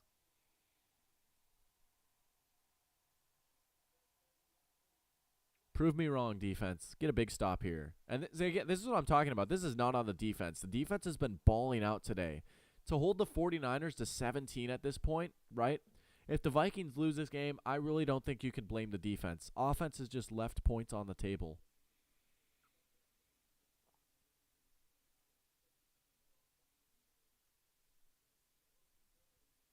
Five yards there.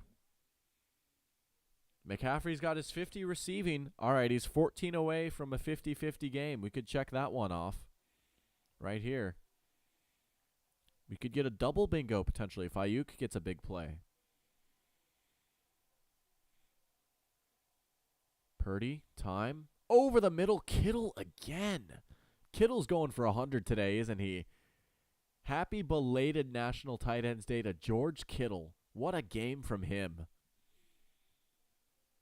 What a throw by Purdy, too. Let's take a look at this replay. Kittle getting off Patrick Jones there. Down the seam, right there, right where it needs to be. Purdy sees it, rips it. Yeah, look at that. That was a good throw by Brock Purdy. Again, he does stuff like this every week. Those runs or nice little throws down the seam. Yeah, it helps the offense he's in, but give him props. He's pretty good. CMC. Oh, CMC. Here come the Niners.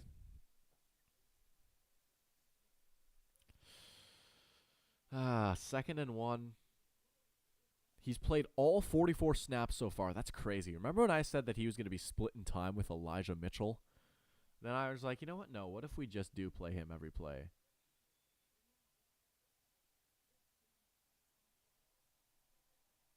Well, here we go.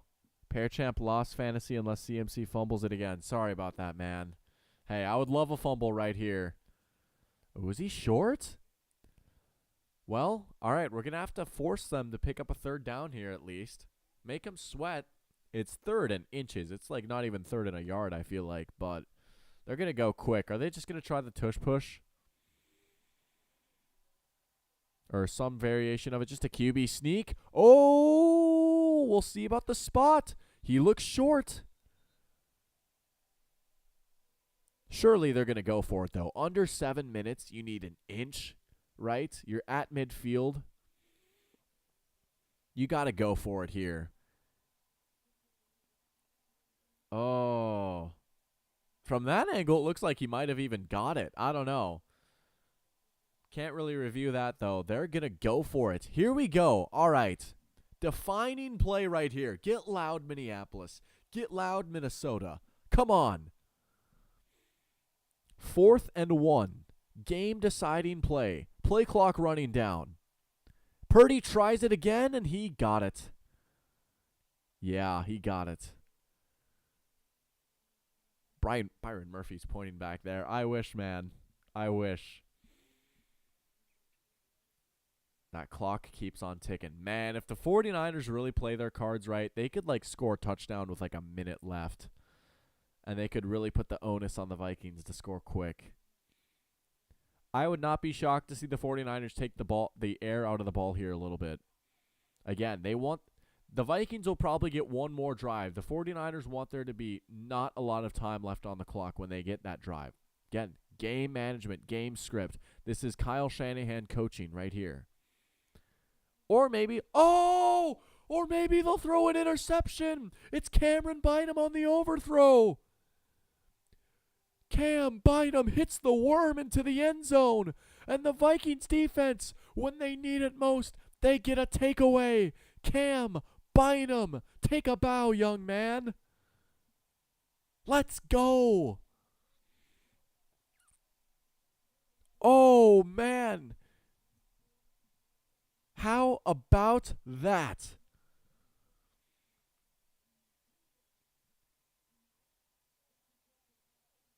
What did he see here? It was just an overthrow, right? Yeah. I'm sure Jennings is what he was looking at. That was probably his read. He just overthrew it. Bynum caught it. Oh, yeah. That's a pick right there. Gets his hands underneath. All right, please, run the ball. Thank you. I don't care. Whatever. Loss of yards. I don't care. Let's at least take some time off the clock. Of course, I will say, though, the slippery slope is if you take too much time off the clock, if the 49ers score, they might get the... Now the 49ers might get the final possession. That is the one thing you risk, though. You probably still need to prioritize points over taking time off the clock, right? If they go 3 and out, the Niners might get the last possession of the game. That is something you have to worry about. They're going to run that play clock down. I would pass here on 2nd and 13. Behind the chains now. You got to get something. Kirk is going to go deep. He's looking. Addison's back out there, and a flag is down. The return of Jordan Addison. And maybe, just maybe, getting the Vikings a vital first down. Illegal contact again. That's the 3rd illegal contact penalty in this game. And it's on Charvarius Ward again. Jordan Addison. Look at that double move. Oh, yeah, he decked him. Oh, that could have been a touchdown. Joe says Brock Turdy. Okay, Mike Florio. I hope that's what you're referencing because that Mike Florio clip was hilarious. Shout out Mike Florio. He is an analyst, all right. I'll say that. He's also a Vikings fan, which I have mixed feelings about. But good to see Jordan Addison back out there. I'm going to be honest, dude. I thought his day was done. I thought his season was done. Kirk under pressure. Nice throw down the middle. Osborne. Chunk of about 8. All right. Clock keeps moving. 2nd and 2. Let's salt this game away, right? Touchdown wins the game. Touchdown wins the game. I do not see a world where the 49ers get 2 more possessions. If you score a touchdown, it's probably over. So just score a touchdown, right? This is what this team was built to do. This is an offensive team. A lot has been invested in this offense. The line, the quarterback, the coaching. The receivers, yeah, they're a little banged up, but this team is built to win through its offense. Offense, go win us this game. Akers, first down, powerful run. Love the contact. You can hear the pads popping from here. Under 4 minutes now. Keep it rocking and rolling. Kirk covering his ears. We already checked it off. Who cares? I love pointing it out.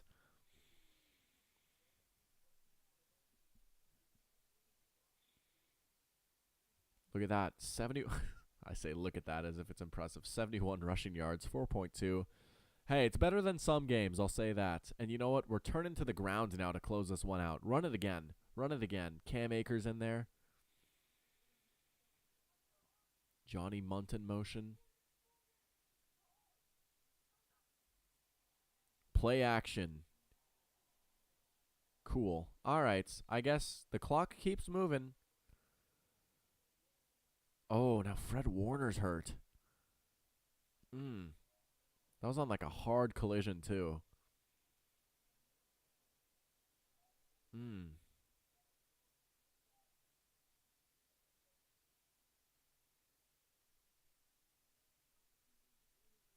Definitely don't like seeing that. A special player in this league, Fred Warner, writhing in pain.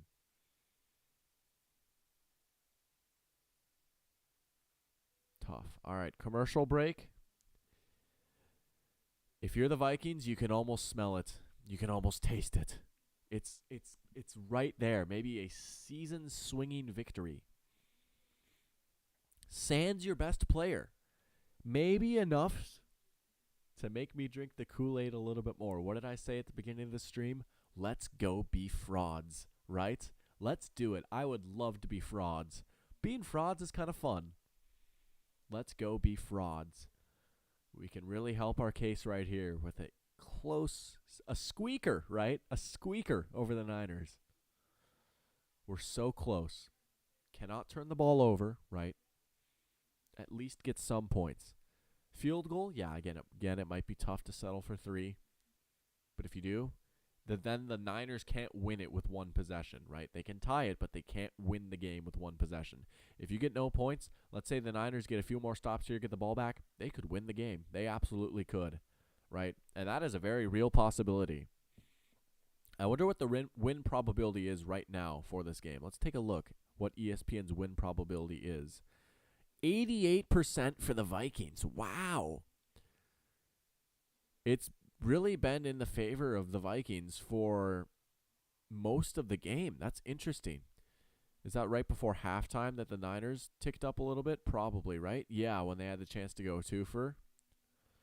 But now it's mostly been Minnesota here. At one point it peaked at 89. Wow. But then they must have settled for 3. Yeah, this is the drive they settled for 3. But they're so close. They are right there. It's good to see Jordan Addison back out, so I guess he's fine. Excuse me, I got the hiccups. McCaffrey's 5 yards away from his 50-50. Right, Kirk Cousins going crazy. Brandon Powell, 4 for 64. Now they're showing the Warner injury. Oh.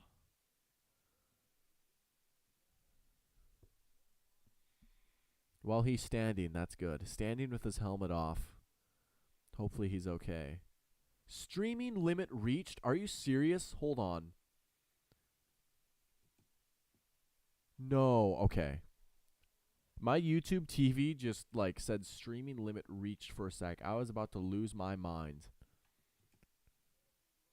Oh, Fred Warner's back out. That's good. All right, so it looks like Josh Oliver got a catch. I completely missed that second down play. Fred Warner's back out there. Josh Oliver with the catch. Come on. Pick up this third down. This is a game-defining third down right here. Just pick it up. I don't think we'd go for it. And Kirk escapes, and he finds Addison. First down. We'll see about the flag.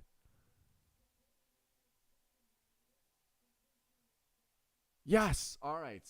Joe Buck says it's defensive holding. Let's go. Let's go. Jordan freaking Addison. Jordan Addison. Kirk to Addison. He escaped. It looked like a surefire sack. Oh, yeah, he got grabbed. Look at Troy Aikman saying he wins against press coverage. Look at that. Good rep from Addison right there. Look at that. The pocket collapsing. I thought Kirk was going down right there. He stayed in for a second longer. Bosa can't believe it. KOC saying something to the refs. But it's a huge first down for the Vikings. Niners only have one timeout. And we lose 1,000,000 yards right there. Niners will call timeout. That's smart right there, right? Because you do get the 2-minute warning to stop the clock. You want to call the timeout right there. Vikings will snap it again, take it down to 2 minutes. It's very likely that the Vikings will find themselves in another big third down, and it might be third and longer, especially if they run the ball here. You kind of have to run the ball here, right? Because if you throw an incompletion, oh, man. I mean, unless it takes 13 seconds, you're going to have to run another play, and then the clock stops again. So you pretty much have to run here now on 2nd and 14. It's an obvious running down behind the chains. That was a big play right there for the 49ers. Good use of the timeout by Kyle Shanahan. Right. The Vikings will run one more play, 2-minute warning, and then another big third down. And if they pick it up, the game is over. We are probably going to see a third down for the game. That's what it's going to come down to.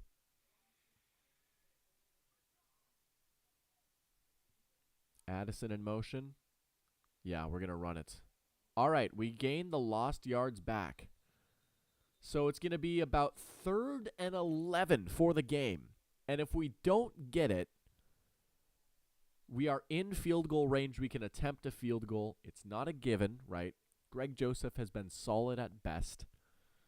There is plenty of life here for the 49ers. There is. They are probably going to get, unless the Vikings pick up this 3rd and 10, they are going to get the ball back either with a chance to win or tie the game with at least a little bit of time left. No timeouts, but that is the way back for the 49ers. If they stop this third down, and now, here's the interesting thing though, right? If you're the Vikings, let's say you get 7 or 8 yards here, and it's 4th and 4, 4th and 3, 4th and 2. If it's 4th and 4, maybe a bit rich. If it's 4th and 3 or under, do you go for it to end the game? I think about it. I really think about it, right? Any Lions fans in here, right? You guys like going for it on 4th down. How about going for it on 4th down to beat the Packers? Final game of the regular season last year. What do you guys think? If you're the Vikings, let's say it's 4th and 3. Would you go for it? I would seriously think about it. You get 3 yards, the game is over. Right? You've had to settle for 3 so much. Because if you don't get it, the Niners can score a touchdown to take the lead. And again, that might end the game. So there is that possibility. Would you take the risk of 3 yards to end the game, but if you don't get it, the Niners could end the game? I would think about it.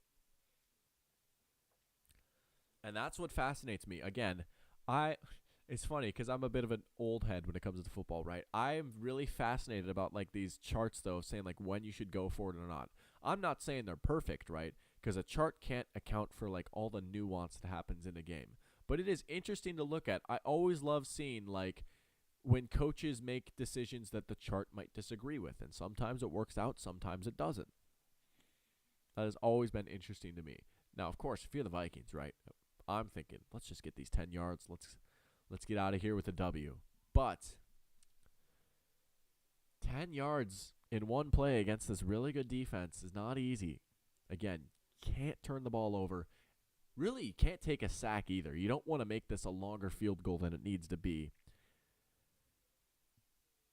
What do you draw up here, right? I think you got to try and go to Addison. Can you get Addison open here? Can you get him a favorable look? The camera cut to him right now. I would look for Addison or Hawkinson, right? The two guys to go get a bucket. They have Addison out wide, bottom of the screen. They're going to run it. Wow. They're going to run it.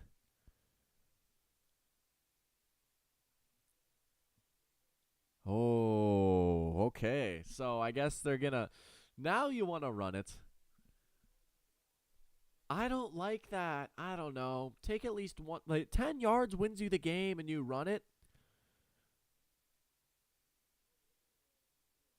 How long of a kick is this even? This is not a gimme of a kick. I don't love that call of running it. Again, I guess you want to make it an easier kick, but again, 10 yards ends the game. Man, and if we miss this kick, the Niners are in glorious field position, and again, they will probably get the last possession of the game. The Niners could win with a touchdown if we miss. Don't love the decision to run it there. And again, maybe if Jefferson's out there, yeah, we get the ball to Jefferson, try and get those 10 yards. But the passing game has been working. 10 yards for the game, and we run it. All right. Oh, boy.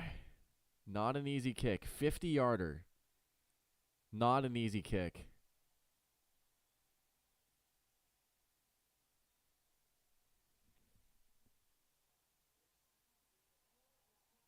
No good. Unbelievable. Unbelievable. It's no good.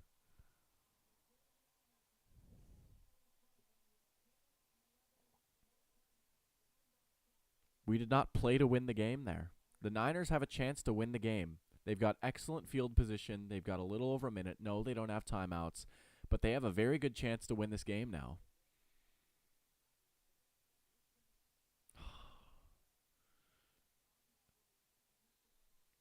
Killer.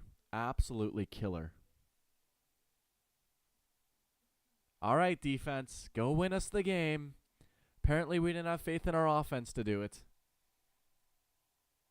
60 yards in a minute 11. What do you got, Brock Purdy? Show me what you got, kid.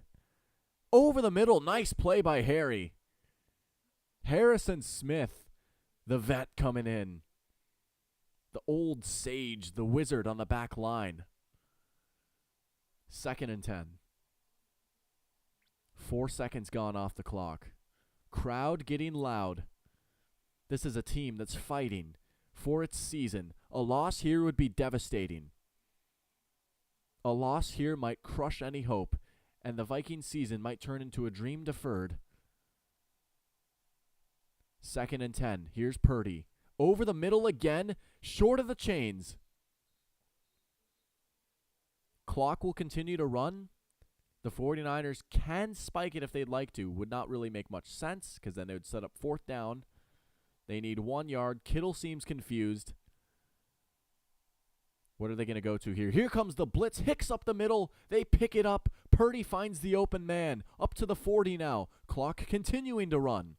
Ticking down. They're going to clock it here. Spike the ball. They're going to have 2nd and 10 from the Vikings 40. They are 40 yards away from winning the game with 34 seconds left.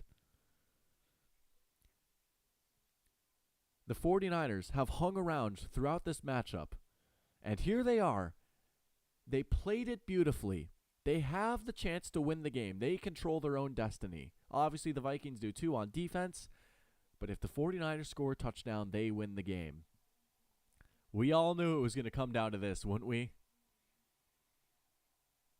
Kyle Shanahan has played his cards well and has gotten him in a chance.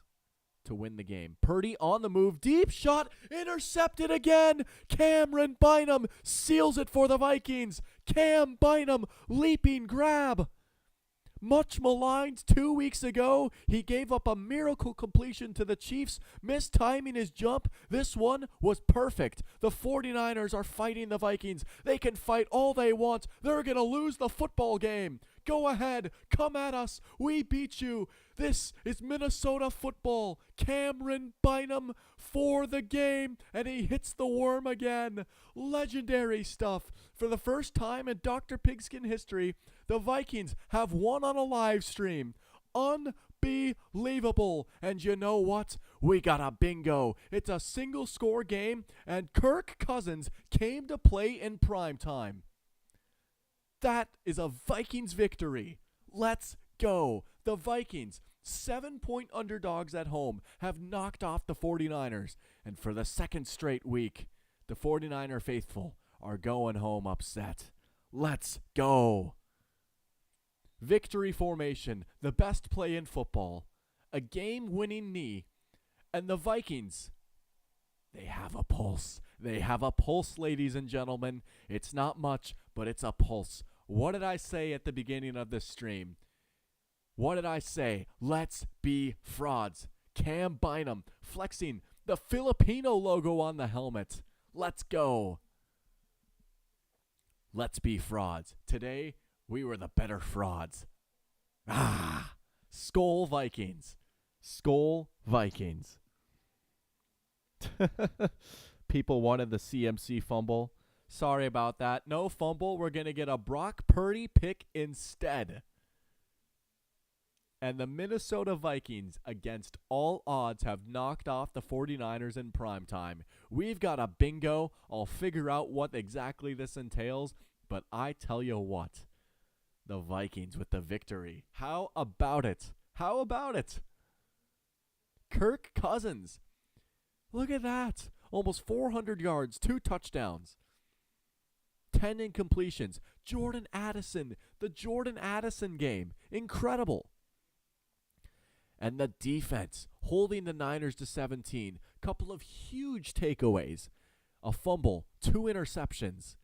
And they closed the game out just when it looked like maybe the 49ers had a chance to claw their way back in. They set themselves up for the game-winning drive. Cam Bynum skies for the pick to wrap it up. To wrap it up.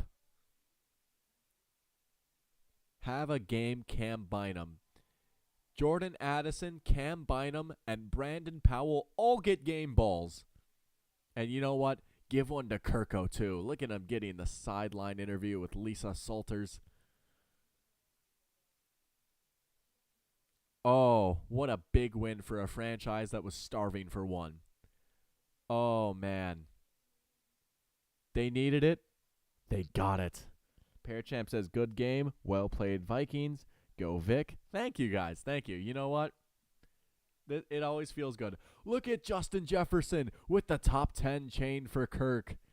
You think Jefferson hates to be in Minnesota? I don't think so. I do not think so. That does not look like a man who's sad with where he's at. Man. What else is there to say? The Vikings, they play with your heart. They toy with you. And you know what? No, maybe this isn't the greatest team. I get that. This team isn't winning the Super Bowl this year. Last week was probably the worst I'd ever felt about a win. No, Justin Jefferson, they just looked boring. They looked flat.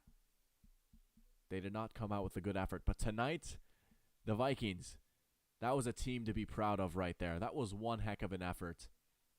That was a real Vikings win right there. I'm beaming. I'm going to bed happy tonight. Let's go. You know what? We got to do it. We got to do it. Copyright be darned. Although I don't even think I monetize these streams.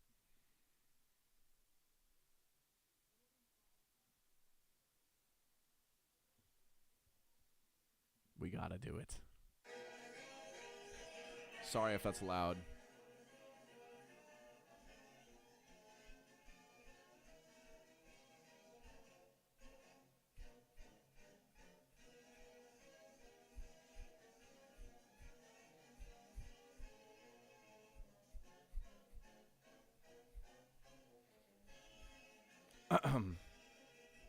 Skol Vikings, let's win this game. Skol Vikings, honor your name. Go get the first down, then get a touchdown. Rock 'em, sock 'em, fight, fight, fight, fight. Skol Vikings, run up the score. You'll hear us yell for more. Vikings, Skol Vikings, let's go. Skol, let's go, baby. Ah. Skol Vikings, man. What else is there to say? All right. You know what? That's all I've got for today. Thank you guys so much for watching. Colin says, congrats on the bingo. Thank you, Colin. You got to congratulate your son, man. He was in his bag when he put that together. But what else is there to say, man? Minnesota Vikings, big win in primetime. They've got a pulse. In a weak NFC, they've got a pulse. And you know what? I'll take that. We're not completely irrelevant yet. We just knocked off the 49ers. But that's all I've got, man. I don't know what else is there to say, right? Vikings win. I'm going to go enjoy Victory Monday. Victory Monday night, Victory Tuesday. Rocking the hoodie from 2015. All right. Thank you guys so much for watching. Appreciate all of you. Love you guys. Hopefully, you'll be streaming on Thursday. I'll keep you guys posted. And, yeah, we'll figure out this bingo situation. But that was a lot of fun. Added a nice little wrinkle. And I believe Caden has something in his bag, but we'll see. But that's all I've got for tonight. Thanks for watching. Hope to see you all again soon. The doctor is out. Skol Vikings. Let's go. Cannot end like that. Let's go.